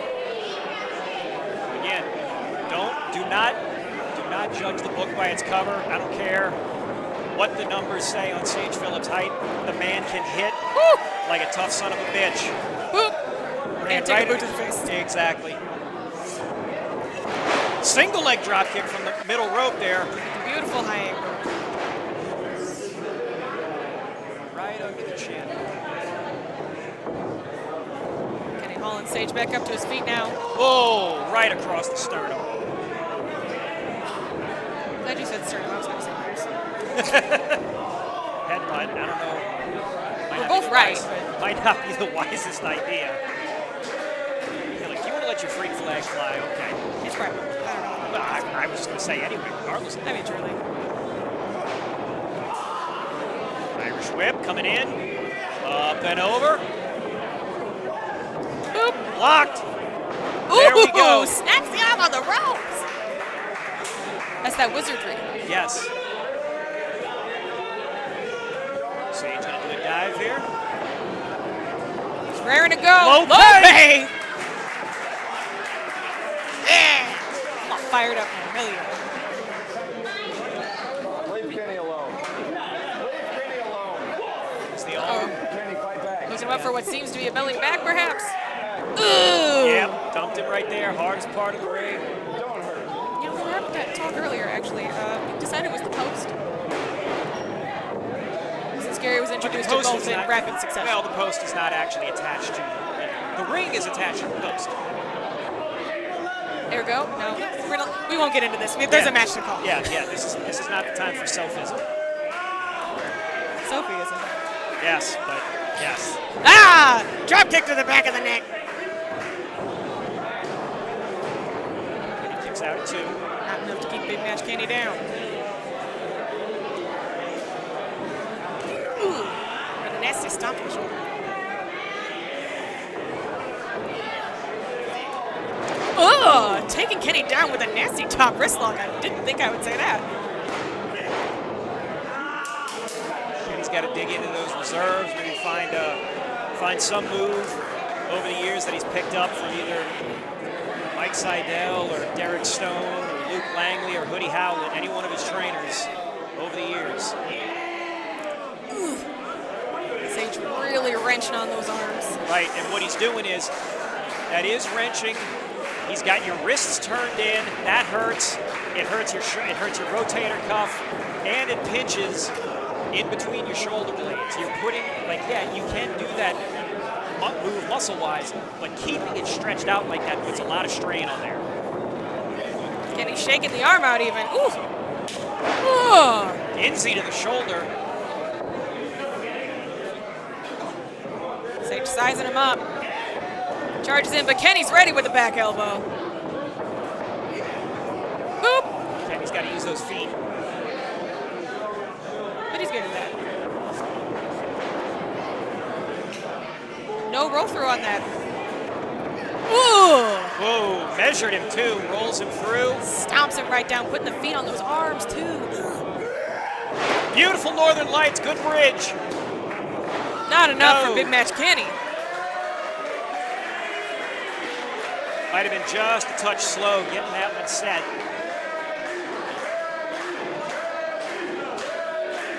Referee Adam Kennedy there to make the count.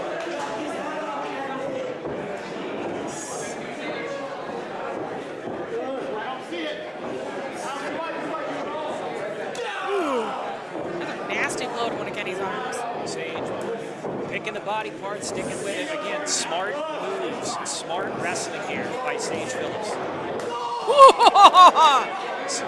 Kenny's got to rely on those legs. He's got to keep using those kicks. Oh, Sage catches. Duck again. Goose! Sage staggered. And up he kips. Woo! Whoa! Short Rana stacked him up. Sage Hangs kicks on out. to the foot. STF. Oh, but he's having a hard time hanging on with his arms since his shoulders have been so banged up. He can't even hold on. Sage fairly easily crawling away now. Yep, Sage gets the rope. And listen, it's not easy to crawl with a dude on top of you, but if you can't hold your head back, Right. It's take some of the doing off. Yeah.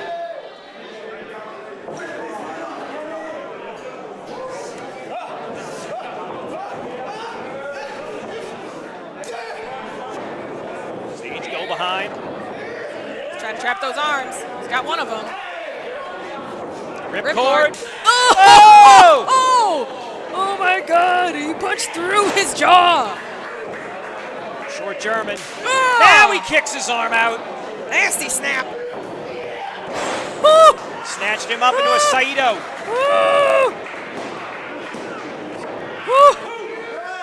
Kenny kicks out. And listen, we know I'm a fan of Big Match Kenny, but that was sick.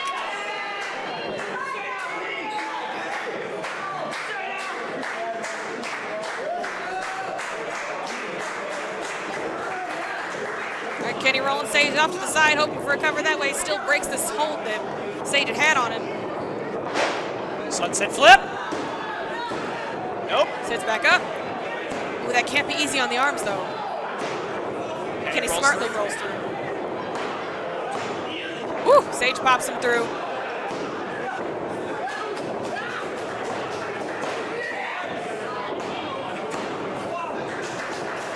Dizzying flurry of pinning combinations here. Oh! Got Sage up on his shoulders, but couldn't get that left arm up. Oh, and Sage hangs on to the arm. Oh. Octopus hold. And if he's able to wrench that left arm back, that's going to make it even hooking worse. it behind. Oh, No, but Kenny falls down. Oh. Almost a pin. Incredible.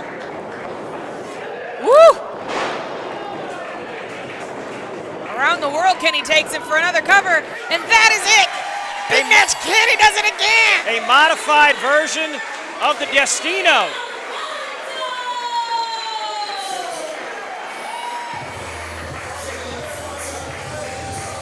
Woo.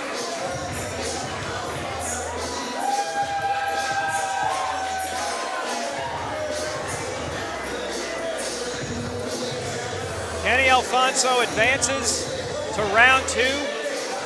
Sage Phillips, a game effort. Truly an impressive return back to Anarchy action. The Matt Wizard comes up a tad short on that one, but he's another one. His phone will ring again. As long as he doesn't have it set on fire.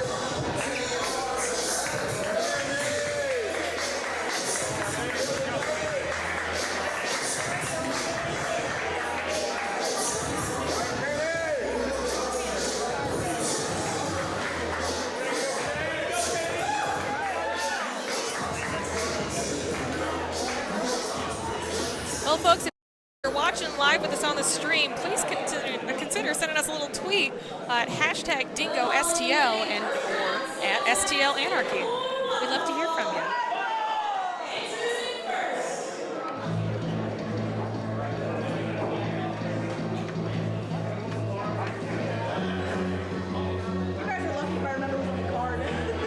All right, guys, coming up next, we've got a match that I've been really looking forward to, actually. A mentor-mentee match. Out first, the legend of the St. Louis scene, Billie McNeil.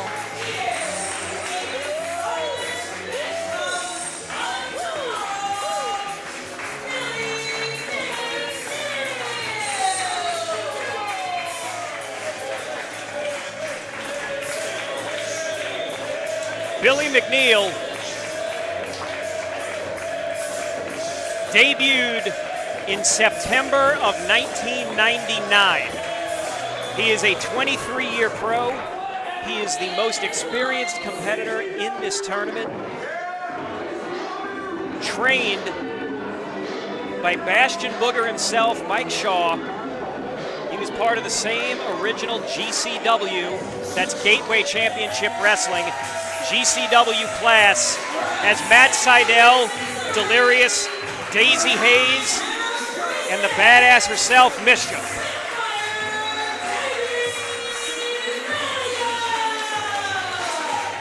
Can Billie McNeil be Cinderella Man? Or is he walking into the fires and getting cooked by Spitfire Davey Vega? I'll tell you what, though, he's wearing my favorite color. All Fringe. of them. All of them.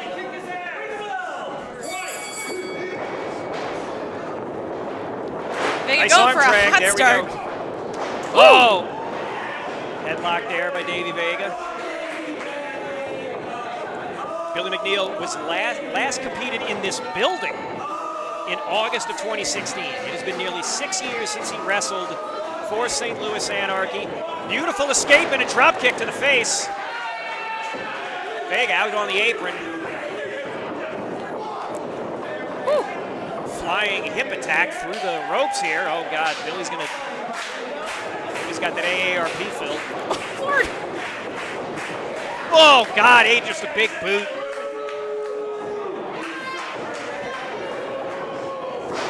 Trips Vega. Ooh, sets on the Senton. back. Clear Big splash in the corner. Big back elbow. Billie has a special connection here with Dingo. He won his very first. Jesus Christ! German into the buckle there. Barf! He won his very first title, the GCW light heavyweight title, beating Dingo in December of 2001. Whoa! Jumping Shote. Knocking Vega a little silly up on the top rope. Boy, did Vega come in here underestimating? Oh no. Vega Billie holding couldn't do on it. tight to Vega the held buckle. on. Billie ate shit there, landed on his head. It's Vega's now to lose. Ooh, big PK. Smothers him with a cover. But the wily veteran kicks out. Ooh.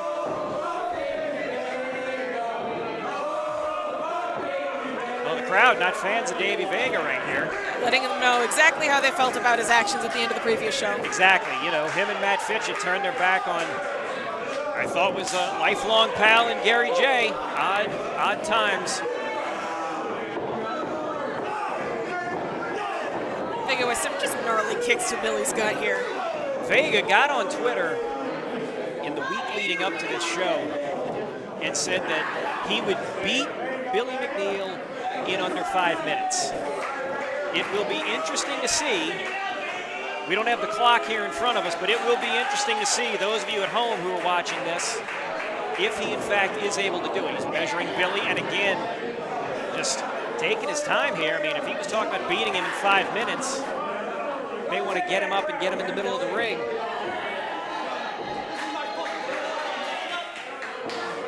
I believe we are around about minute 2, say 2.5 perhaps. Headbutt to the midsection there. Ooh! Kick damn near to the dinger. A flurry of much more clearly clean kicks from here.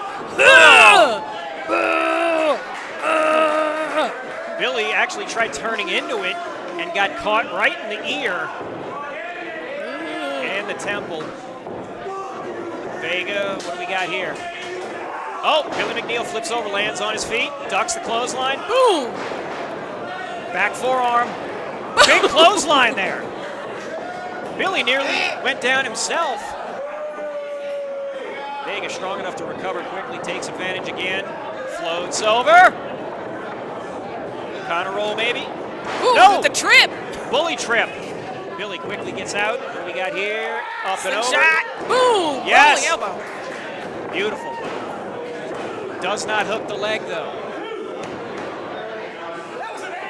Critical mistake for an in-ring veteran there. Criticizing the ever-present Nick Chin. Get in line. Vega chopping his way. Those chops are going to have less of an effect because he's having to go up with them. McNeil able to weather that storm. Boot Vega right in the face.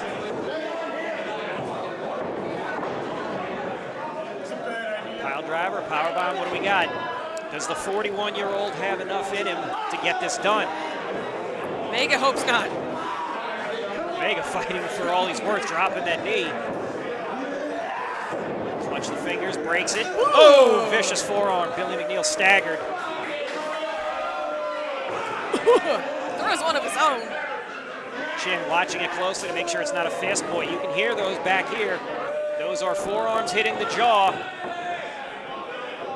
Vega is getting rocked. This has definitely gone on longer than 5 minutes. Vega did not complete his promise. He did not put Billie McNeil away in 5 minutes. Weird noogie or something there. Oh, and Vega's had enough. Forearms. Oh.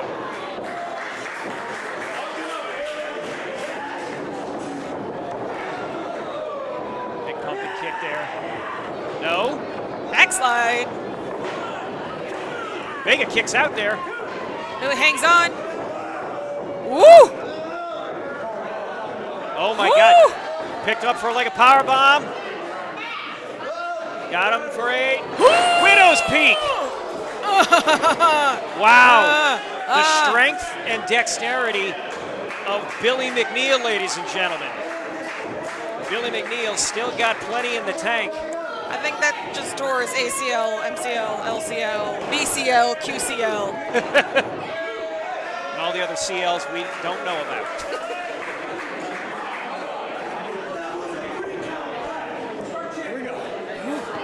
Some of the fans giving Chin the business. McNeil, what's he doing here? No, we can't. You can't do a moonsault in here. Ooh! Oh, straight to the cheeks. Yep. McNeil lost his balance. Ate the top turnbuckle there. There's some unforgiving steel there. Yes, it is.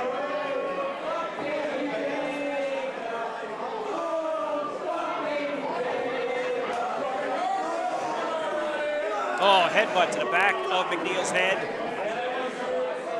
What do we got here? Belly to back from the second rope. Jesus. Oh. Watch the gentleman. I don't know if that's a good idea.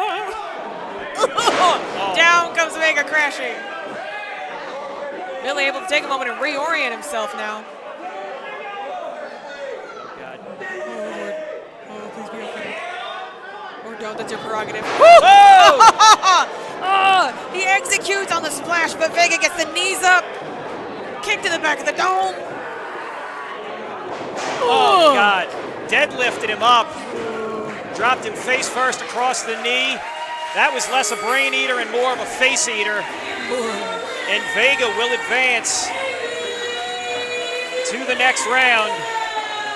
And he will be taking on Billie Starkz. Billie McNeil had the fires in him. Dug deep, dug back into the past. But old Spitfire was too much. Outgunned him.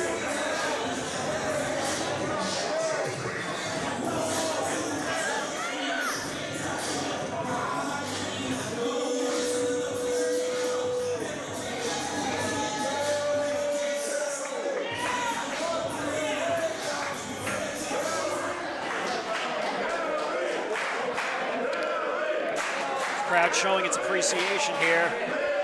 Billie McNeil.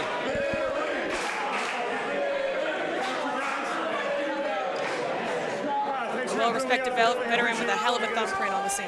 Absolutely. He deserves his flowers too. I know this is the Dingo Invitational. It's all about giving Dingo his flowers. But hey, we can pluck one of them flowers off and make sure Billie McNeil gets one.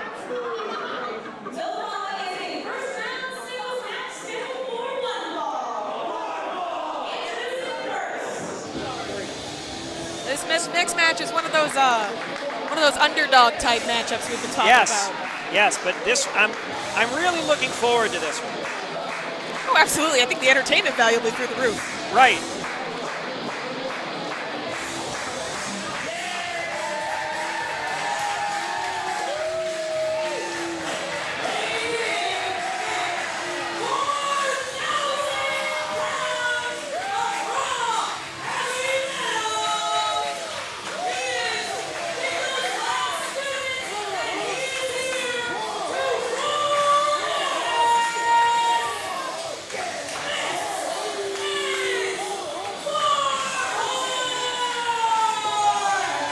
You know, Warhorse goes by tire in some circles.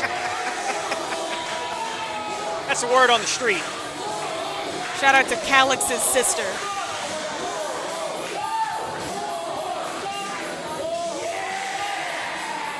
And if you don't get that reference, that's okay, kids. It's okay.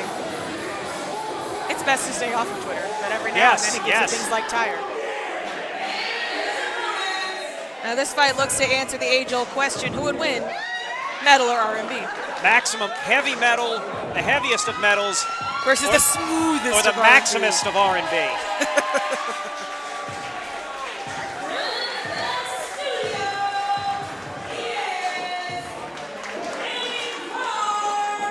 Look at him sneaks.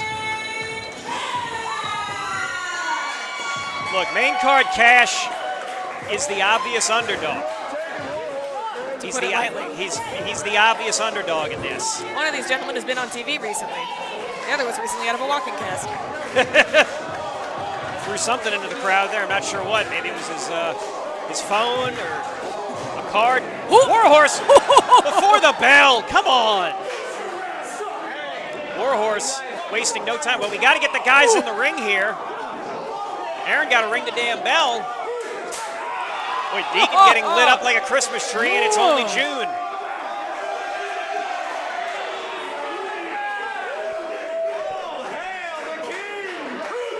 Headbutt. Referee Aaron simply begging the men to get back in the ring.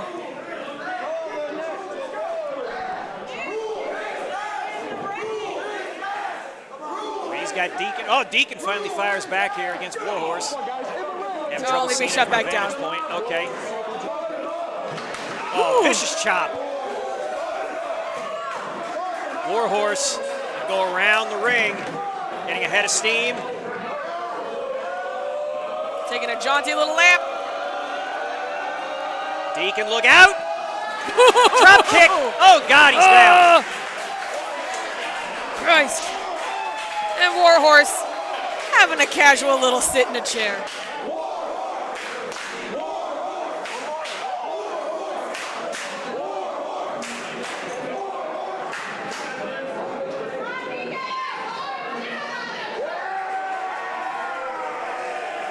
Warhorse now getting some boos. Never thought I'd hear that. Boy, Deacon Cash getting helped, slowly getting back to his feet. Deacon, he jumped him even before the bell, before Deacon could even get in the ring. Deacon got to dig deep here. A reminder, the legal action has not even begun yet. And now it is. As of now. Now is the bell. Both men now in the ring. Warhorse just on him, and back out goes Deacon. Jesus, boy, he splatted there on the floor. Oof. Ate the post, Jesus. Again, you know, Deacon may be the underdog. Deacon has some things in his favor. He can throw suplexes, vicious suplexes, throws as good as anybody, and he has a left-armed lariat that will absolutely decapitate people. Assuming Warhorse lets him keep the arm. Woo! Snapmare. Another chop. Stomp. Deacon hasn't even gotten out of the damn blocks yet. Yeah, I've been saying all night that we shouldn't be looking past anybody in the single elimination tournament. However, not much inspiring out of Deeks just yet this match. No. I mean, Warhorse, it's either going to be Warhorse or Deacon Cash. Right now it's looking like Warhorse is going to go on and face Thomas Shire in round 2. And if Thomas Shire does actually have a bad back, big kick to the face there by Deacon. Oh, damn it, lariat. You were saying what about a lariat now? And if Thomas Shire does in fact have a bad back, that gives the winner of this match a distinct advantage. Deacon Cash again goes to the outside, or tossed to the outside, I should say. Yeah, I wouldn't say goes to the outside. That makes it sound like a choice. A voluntary action, yes. Warhorse sort of toying with his food here. Oh, God, spins him around, dumps him on the apron. I would call that a Blue Thunder.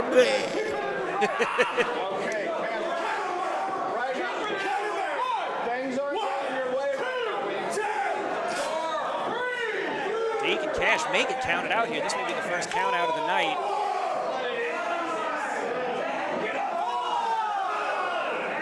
Warhorse double checking referee Aaron's counting here. Deacon Cash got a lot of heart, got a lot of fight in him. You're gonna have to kill that man dead. He rolled back in, but I'm not sure. I would have made the same decision. Oh, and another chop. I tell you what, he's been wrestling for 6 years, and he credits Gary J and Evan Gelistico, saying they helped him better than the guy that actually originally trained him. Vicious chop there in return by Deacon Cash. Warhorse just strolls out the corner, all casual-like. A little bit offended that Deeks had the audacity to smack on him. All right, now daring him to hit him again. All right, Deke hit him again. Deke, get a baseball bat. Another chop, wound up for it. Deke hit him again. Deacon hit him again. There you go, bud. Yeah. Deacon down. Warhorse caving in the cutlet with that one. Deacon will not be singing a happy tune if this keeps up. That puncture along. Jesus Christ on the top of his head. Stacked him up. My God. Rolls him out again. I think at this point, Warhorse just wants a count out for this the is some second count out. indignant-ass behavior here by Warhorse. Like actual disrespect. Rolls him out, and now what? Where the hell's he going with him? Coming over this way. Gentle reminder, ladies and gentlemen, if you see the action coming your way, please move the heck out of the way. Oh, shut the hell up! Deacon got to get something going here. Warhorse taking him over to the merch table. Do not knock any of this over. Headbutt Deacon to the ground. They are right in front of us. Well, thankfully, we have a merch table. Oh, my God. Oh, no. Oh! God damn it, Deacon. Oh. The man is gonna be peeing blood. Oh my God, that sucked. Oh, God, you can see the anguish in this man's face. He is hurt in a bad way. Came down on his back, the lower back especially. Landed on his elbow. He is clutching that left arm of his all the way down. That just sends reverberations. Rattles your entire bone, rattles your bones, your organs, everything. Deacon's in trouble. Deacon may get counted out here. Say Warhorse back in the ring demanding the count out. Not very sporting of Warhorse, but I guess he just looks at it like Deacon trying to get up, knocks over some chairs. Deacon back to his feet. Crowd rallying behind him. They want him to get back in. Deacon down again, damn it. 8. He's in. Just Warhorse barely. Oh! double stomped him. Oh! God damn it. Kick out. Oh! Kick out of one and he rolled him through. Deacon got 2. Warhorse, I didn't know what just happened. Woo! Booted him. Again. I'm not saying Deacon was playing possum. Oh, I do think God, he came Deacon back ran from the right dead. into that. Duck. Rising lariat. Oh! Back elbow there by Deke. Scouted. Crowd's trying to rally behind Deke and cash here. Deacon spent enough time not on the main card to see that rising lariat coming more than once. Warhorse obviously getting up first.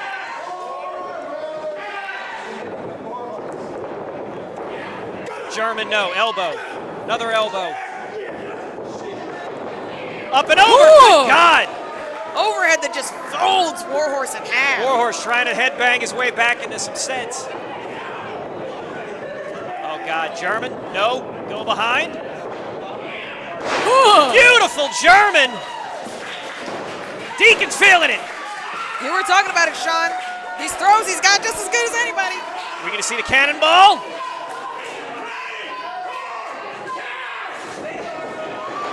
There we go! Cannonball! That can't feel too well, though. No, That can't feel too well. not on the back.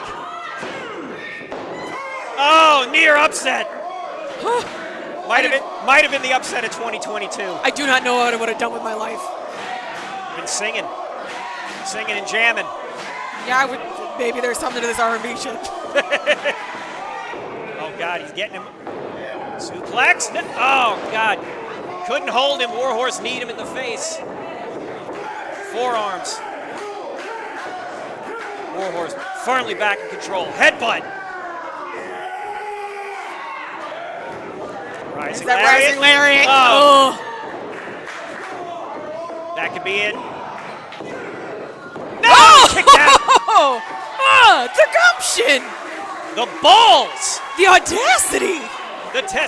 This testicular fortitude, King. More like the testicular torsion if he keeps this up. Damn. Good God, yes. Warhorse hauling him right back up by the nugget. Chops him in the chop. corner. Woo, and another. Deacon has got to dig. He's got to find whatever it is in it deep within something. Another chop. That might have got him in the face, too. This crowd is getting back behind Warhorse. Deacon got to fight for all he's worth. Headbutt there. Oh, that's a poor move. That's a poor choice. There we go, forearmed him off. At least he switched to forearms instead of headbutts. If What it do would we have been a got? headbutt game, he would have lost. Deacon, what is he going for? The frog splash here? Can he do it in those sneakers? He's got his balance. Ooh, no water God. in the pool. Took too long finding that balance in them sneaks. DDT. Sharpshooter. Beautiful. It's a sharpshooter. It's a scorpion. Call it whatever you want. It is a vicious submission. And Deeks is tapping to it. Damn it.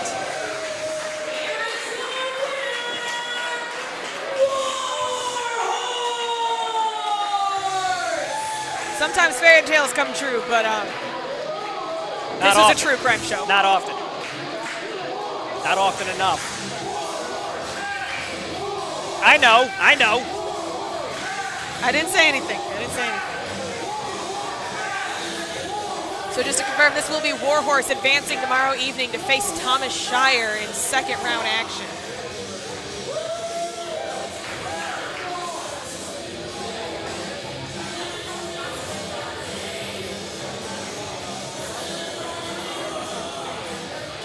Warhorse here. What's he doing? He's waiting for Deacon to get up. Offering him a fist bump of solidarity, and he gets it. Deacon was game. Yeah, it's hard not to be impressed with a showing like that. More heart than skill in this one. He just got jumped out the blocks. He's taking off his sneakers here. Don't leave him in the ring. What do we do?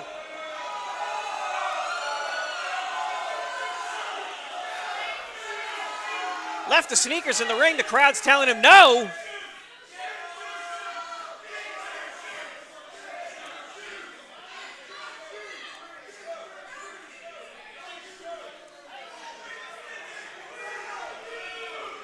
Deacon Cash leaving his shoes in the ring here. Oh, wait, who's going to get his shoes, though? Somebody's got to get his shoes. Aaron Grider getting his shoes. I think that falls to Aaron as the exiting official. In burlesque and drag, it's known as kittening. It's known as what? Kittening. Oh, okay. Being a stage kitten. Ah, learn something new every day. That's what I'm here for. Happy Pride. The following is a first-round singles match scheduled for one fall. Introducing first.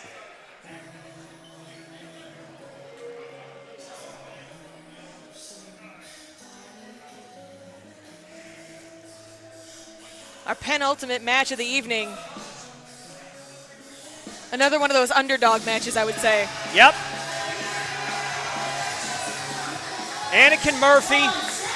Anakin Warped Tour Murphy. Weighs about 140 pounds, soaking wet. He is 5'10". He is the stereotypical beanpole. But this guy, His blood type is Monster Energy. exactly, like his mentor Gary J. He's part of Grindhouse now, which is an odd fitting now, considering his mentor.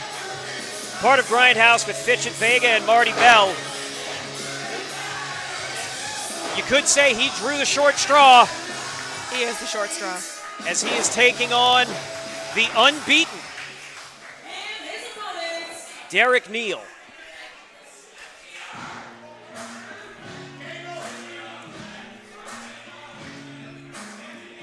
Derek Neal, Anakin Murphy is 20 years old. Derek Neal has been wrestling nearly as long as Anakin Murphy has been alive.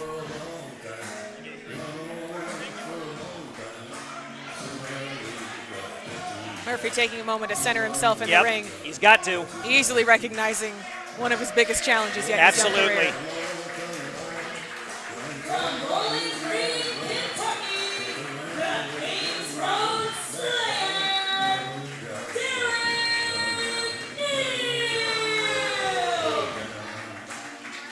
Neal. The winner of this one will go on to face Camaro Jackson. Derek Neal has beaten Warhorse, Cody Lane, Thomas Shire, Craig Mitchell, Cam Jackson.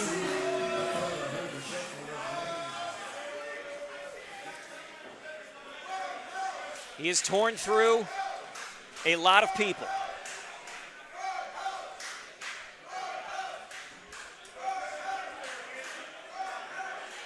Derek Neal just looking at his opponent with either pity or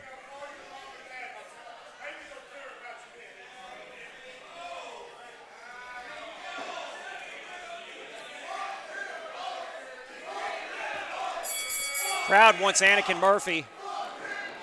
There you go, drop kick. Acting fast, coming off the rope, and another drop kick. I think Murphy may have caught Neal by surprise. Perhaps he mistook him for one of the hockey sticks he used to play with. Dear God, yeah. Ducks a lariat. Rana takes the big man over.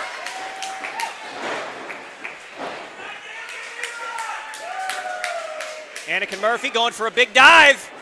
Oh, Jesus. Anakin swinging at shadows here. Oh! Some disrespect on that slap. Oh, Derek Neal. Hard Irish whip. Again, Anakin Murphy, $140 soaking wet. That's going to rattle everything in him. Damn near took his eyeshadow off. Oh, God. Yeah, that might do it.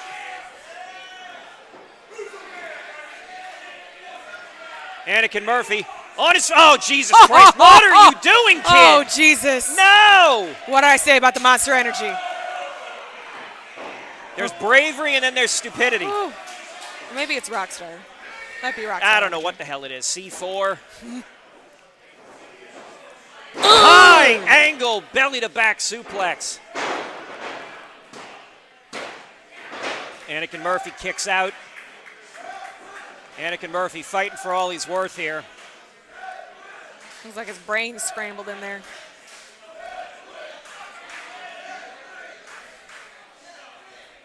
Ugh. Oh, an absolutely reverberating chop. Kenny telling Neal to get him out of the corner. Kennedy, my apologies. Anakin Murphy is now out of the corner. Face forward. Face first, sorry, on the canvas. Another Irish whip. Derek Neal coming in. Oh, Jesus. That's a whole lot of drop kick coming right at you. Yep. At fuck you miles an hour. There's no break on that. Oh, God damn it. Speaking of break, though, stop it on the fingies. Slapping Anakin right against the head. Anakin firing back. That's not doing anything. Oh, sweetheart. Ooh. This is go Said behind. You're not my real dad. Nope. Whips him around from a. Oh! Right across the ear. Anakin Murphy down. Oh, God. Big knee right into the lower midsection there, right into the lower guts, away from the rib cage. Crumples him like tinfoil. Taking him right in the. Showing the crowd there. Big punch. Right to Anakin Murphy's face. Smartly out of the way of Adam Kennedy. Kennedy had to have known what was going on there. Big Euro. Again, the winner of this one will face Cam Jackson tomorrow night. Ugh.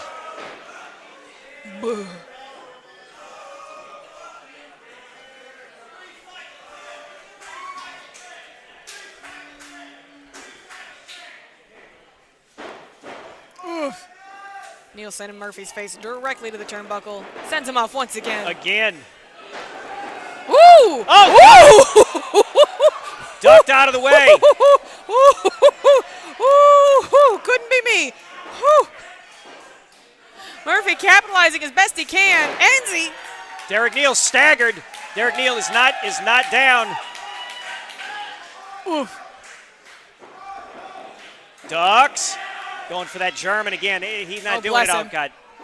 Big back elbow. He's going to need a little bit more momentum on his side to make that happen. Oh, like that! German! Oh, look, I'm so smart. Kick to the Super face. kick right into the middle of the face, between the eyes. He's got him hooked. No! Boy, that would have been the upset of the century. I tell you what, though, not to be funny, but I feel like Anakin's, at this point, used to getting the piss beat out of him, so he's used to functioning with his whole body hurting. Fair point. Oh, God. Oh, no. Oh. Oh, God, right on his knees. Oh! Oh! Oh! Dingo driver. Oh. That does it. He has put away multiple Jesus. people, Woo. Manders included, and now we can add Anakin Murphy to the list. Well, it's only fitting to win with the Dingo at the Dingo, but God God damn. Derek Neal will get a rematch tomorrow night against Cam Jackson. Now that's going to be big, meaty men slapping. Absolutely. Cam Jackson, wow, wipes his feet on what's left of Anakin Murphy.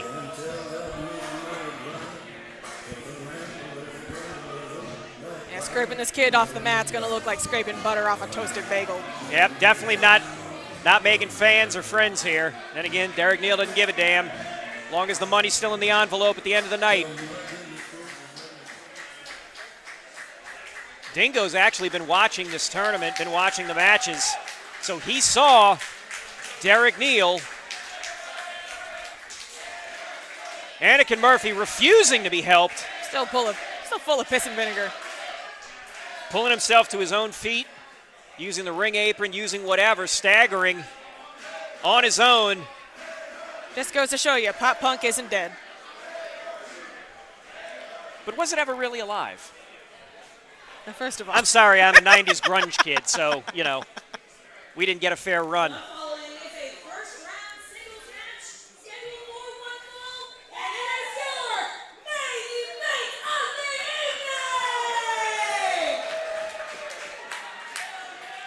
evening! Derek Neal is now 7-0 in St. Louis Anarchy.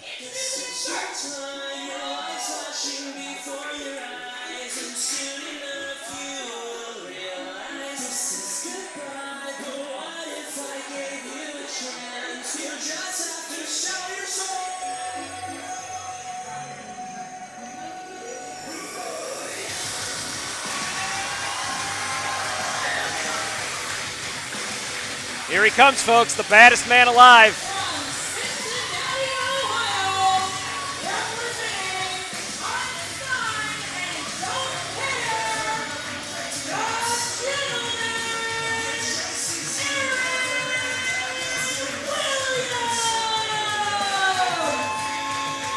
He calls himself the gentleman, but he has defeated Davey Vega and Matt Fitchett using underhanded tactics. in most ungentlemanly ways. Yes.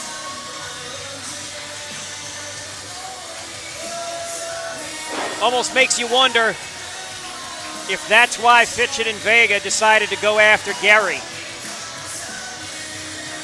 They couldn't get the better of Aaron Williams, so they decided to go after Aaron's partner. Tracks to me. Unable to exact their revenge on the sartorial striker. Oh, there we go. I like that. Yeah, right? Very alliterative. Yeah. This is your main event of the evening, folks. And Aaron looks slick as hell. Well, he also kind of looks like one of the blind mice. But Yes. a little of both. A little bit of Dr. No there.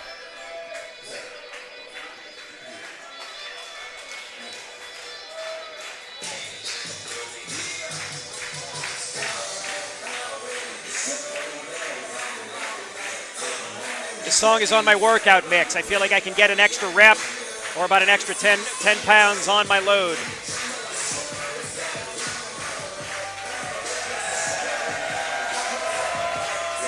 I think for anybody in St. Louis Anarchy, within the fans, in the locker room, this song is more effective than antidepressants. Right. Zoloft who? This is the brand that the fans trust.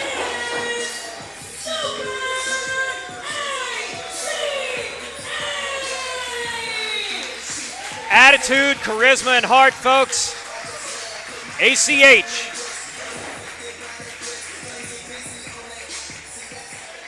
Nearly 860 matches to his name. The winner of the 2011 Lone Star Classic. Winner of the AAW Heritage Title Tournament in 2012, 2013. Winner of the 2013 Epic 8. Winner of the 2014 HRW Title Tournament. Made the finals in the 2018 Jim Lynam Memorial Tournament and the finals of the 2020 Super J Cup. How's that for a tournament resume? On top of being one of the most well-traveled, respected, and frankly, best competitors, not just in St. Louis, not just in the Midwest or the country, but on this planet.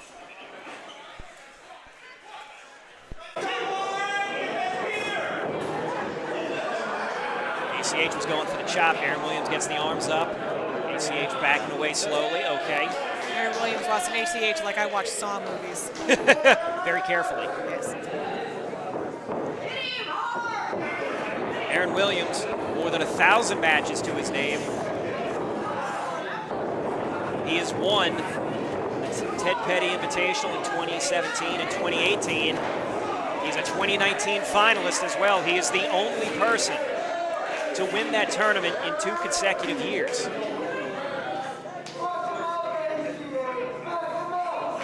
time has come, as it always does. At the beginning,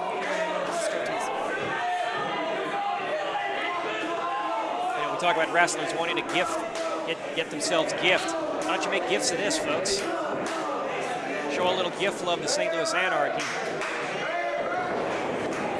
ACH with a go behind. Aaron Williams. Nope, wrestles under the ground. Also, if anybody likes to make fan cams, Careless Whisper, great backing track for that one. Aaron Williams trying to float out or sit out. ACH staying on top with a headlock. Now Aaron Williams reverses it. Reversed by ACH. Front chancellery. Nope. Escape. Pin attempt. ACH getting the better of it there. Making Aaron Williams scramble, exert a lot of energy. ACH looking entirely unbothered, but I am. Right, but he's got that right leg of his, that right thigh taped up. Aaron Williams backed into a corner here. Test of strength. Nope, Aaron Williams kicked to the midsection. Headlock. Absolutely snatches. Wrenches him down there. Put a lot of pressure on the top of the neck, trying to bend the head forward, clamp the temple and the ear area. ACH driver looking to break that grip at the wrist there. Sends Williams off. Boom! Eats a shoulder tackle. Back to a headlock. Wrenches him down again. Forcing ACH into a low base. It's hard to mount any offense from that position when your body weight is leaned so far forward. You can't swing back to strike. Right. ACH got in front of him there to push him back against the ropes, but Aaron Williams, strong grip, hanging on. This is your main event of the evening, folks. ACH sends him off again. This time jumping above the shoulder tackle. Hell of a drop down. Beautiful drop kick. Hot soup. Kicked out of one there. Aaron Williams got rattled.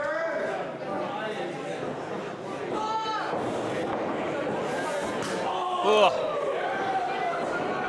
Those are some vicious thudding strikes.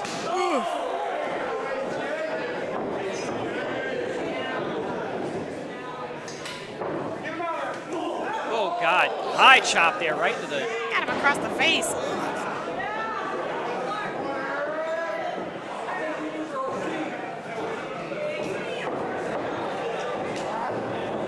Aaron Williams escapes. Nope. Ooh. He's got to use his legs here, maybe. Well, he's got an advantage. There we go, right to the chest area. ACH dared him to hit him again, I think. I'm not sure I would if I was him. Who am I to tell ACH what to do? But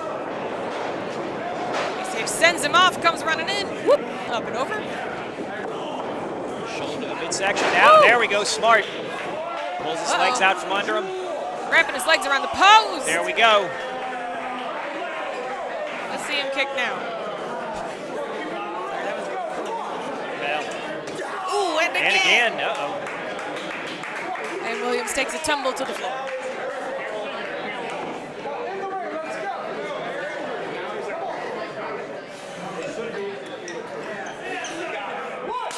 Woo! Hell of a chop. Hell of a chop. Ooh. And pops him right in the ear. Goes back into the ring. There we go. Just as easy as it like. Aaron Williams trying to shake that leg out. Having to use all of the momentum in his body to kick out there. Again, exerting more energy. Forearm creates a little separation. Whoa. He's testing that knee out. It's getting staggered out from under him.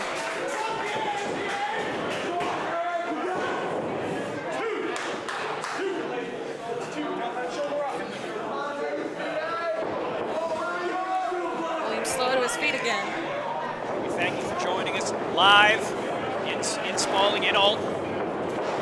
There we go, kick to the midsection. Or if you're watching us on Twitch, later on YouTube, or IWTV, however you're watching us, we thank you very much for doing so.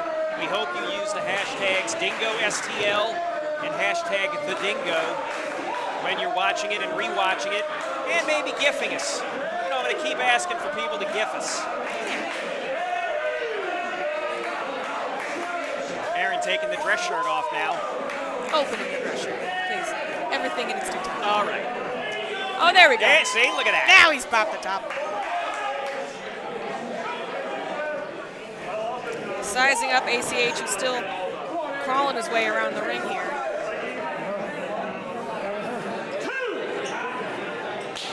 Oh, vicious kick to the face there. With the World Star throwing the shirt over the face first.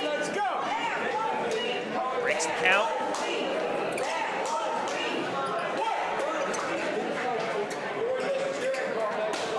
Ooh, flooding blow. Vicious kick there. Aaron playing to his strengths.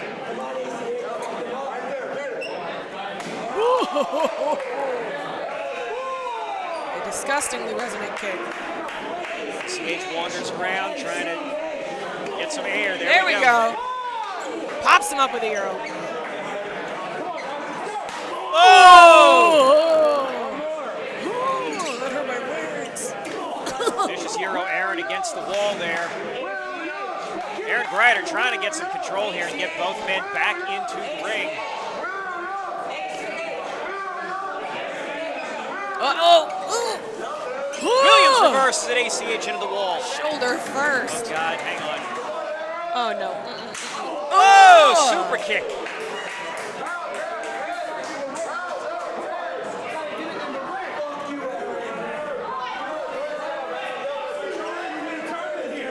Williams starting to negotiate ACH back up now. Is he going to get him into the ring? There we go. Rolls him back in. Goes for the cover. He was too slow doing it. Too little, too late. Yep.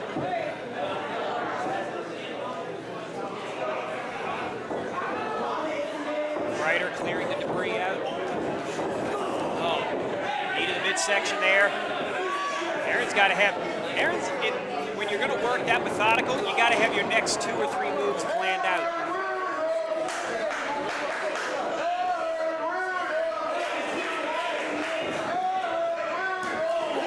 Chop, not a lot on it. More on that though. Woo! Bit of mustard on that one. Yep. Both men have been waiting the entire show to come out. Had to stay loose and limber. Sweeps the leg out. Standing moonsault.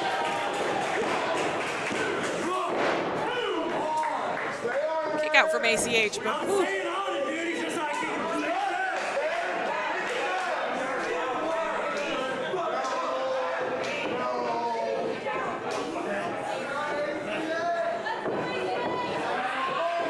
William with an elbow across basically the temple of ACH.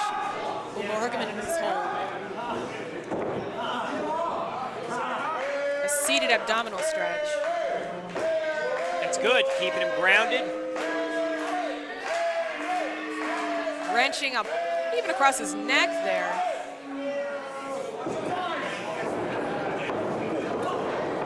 There we go, grinded ACH down. ACH hangs on. Throws Aaron out. Nope, Aaron caught himself there in the middle there. Sweeped his front leg out. Aaron goes forward. ACH basement drop kick there to the face. Aaron Williams out. Back up. Launch ACH up and over.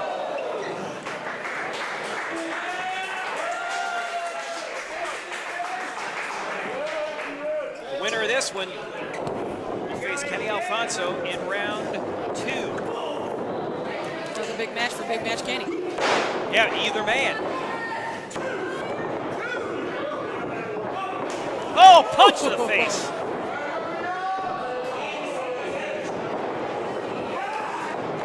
Spiked him with a DDT. Goes I for the have cover. it there. ACH with a kick out. I'm impartial as a broadcaster, obviously. I'm impartial. I don't have favorites. But how good would it be to see Kenny ACH too? Very nice. We're already going to get Derek Neal and Cam part 2. Although I won't act like Kenny versus Williams wouldn't be a banger as well. Oh no, you can certify it. You get the stamp ready for either way. Either way, we don't lose. No, that is true. The fans do not lose. It's Tetons. Ow. Right in the chesticles. That'll shake the freezer burn off you.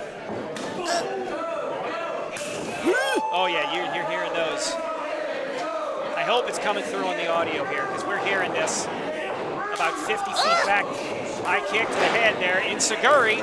Williams still on his feet. STO.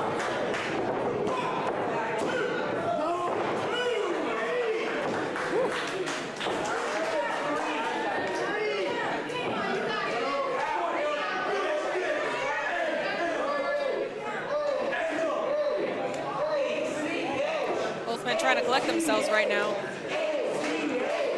Not seeming to leave much in the tank for their match. For whoever has a match tomorrow night. Right. And potentially further matches.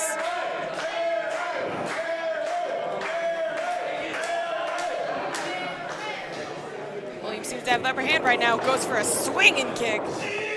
Only to be German for his troubles. ACH rolls through. Sends him for another ride. Hangs on. We get the three amigos.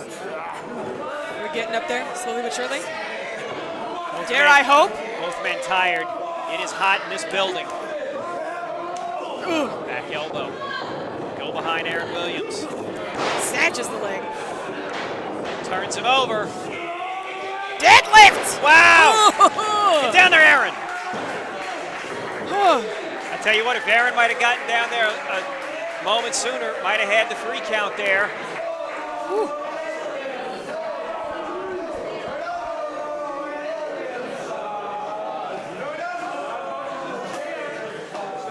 Both men have dug deep in their pocketbooks on this one. Playbooks, pocketbooks. They're in the books.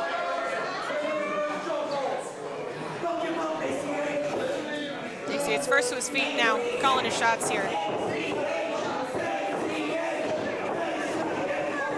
He's got Williams by the legs, but Williams is not having it. Nope, Williams hanging on to the rope there. You got to wonder if Aaron Williams is going to be... Oh, dolphin kick. Had to wonder if he was going to be crafty. Leapfrog goes under. Scouted. Nope, held on. Bite the hand! Aaron! Aaron Williams goes into the book of dirty tricks here.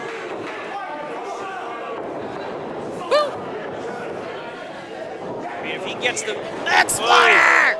If he gets the Duke over ACH here in round 1, further solidifies Aaron Williams' claims to be the new ace of Anarchy. I mean, he's got wins over for Davey, Vega, and Matt Fitchett if he gets the third super friend, so to speak. That would have to clinch it. In the meantime, Williams has only barely just unfolded himself from the corner.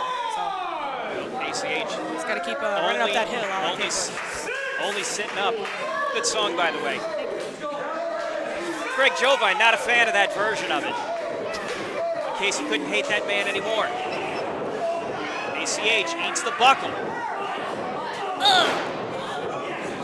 Kick to the back, a line to the front, and a knee to the teeth.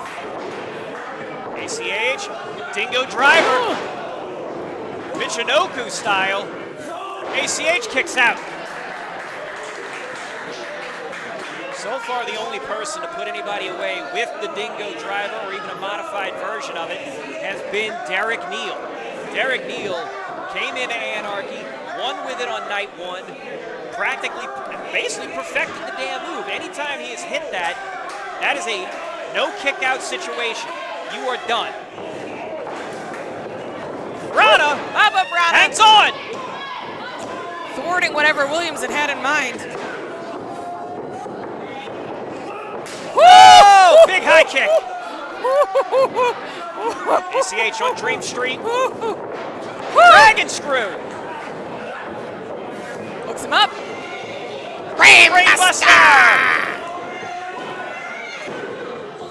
You got him. Wow. ACH, ladies and gentlemen. The winner of your main event of the evening, and we will be seeing Kenny ACH2 tomorrow night here in Alton, Illinois. So we're going to run through what's coming in night two. Adrian Surge against Gary J. Thomas Shire against Warhorse. ACH against Big Match Kenny. Davey Vega versus Billie Starkz. Cam Jackson against Derek Neal. And Christian Rose against Matt Fitchett. Any predictions, Sean? No. I predict they're going to hit each other real hard. Fun.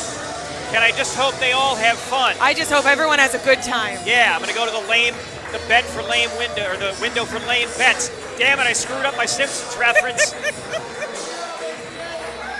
Fire me from the Cracker Factory, y'all.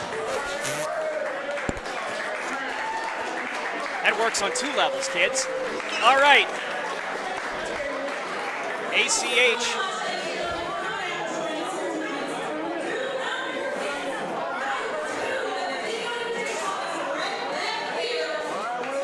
We will see you tomorrow night, 7 p.m. Saturday night.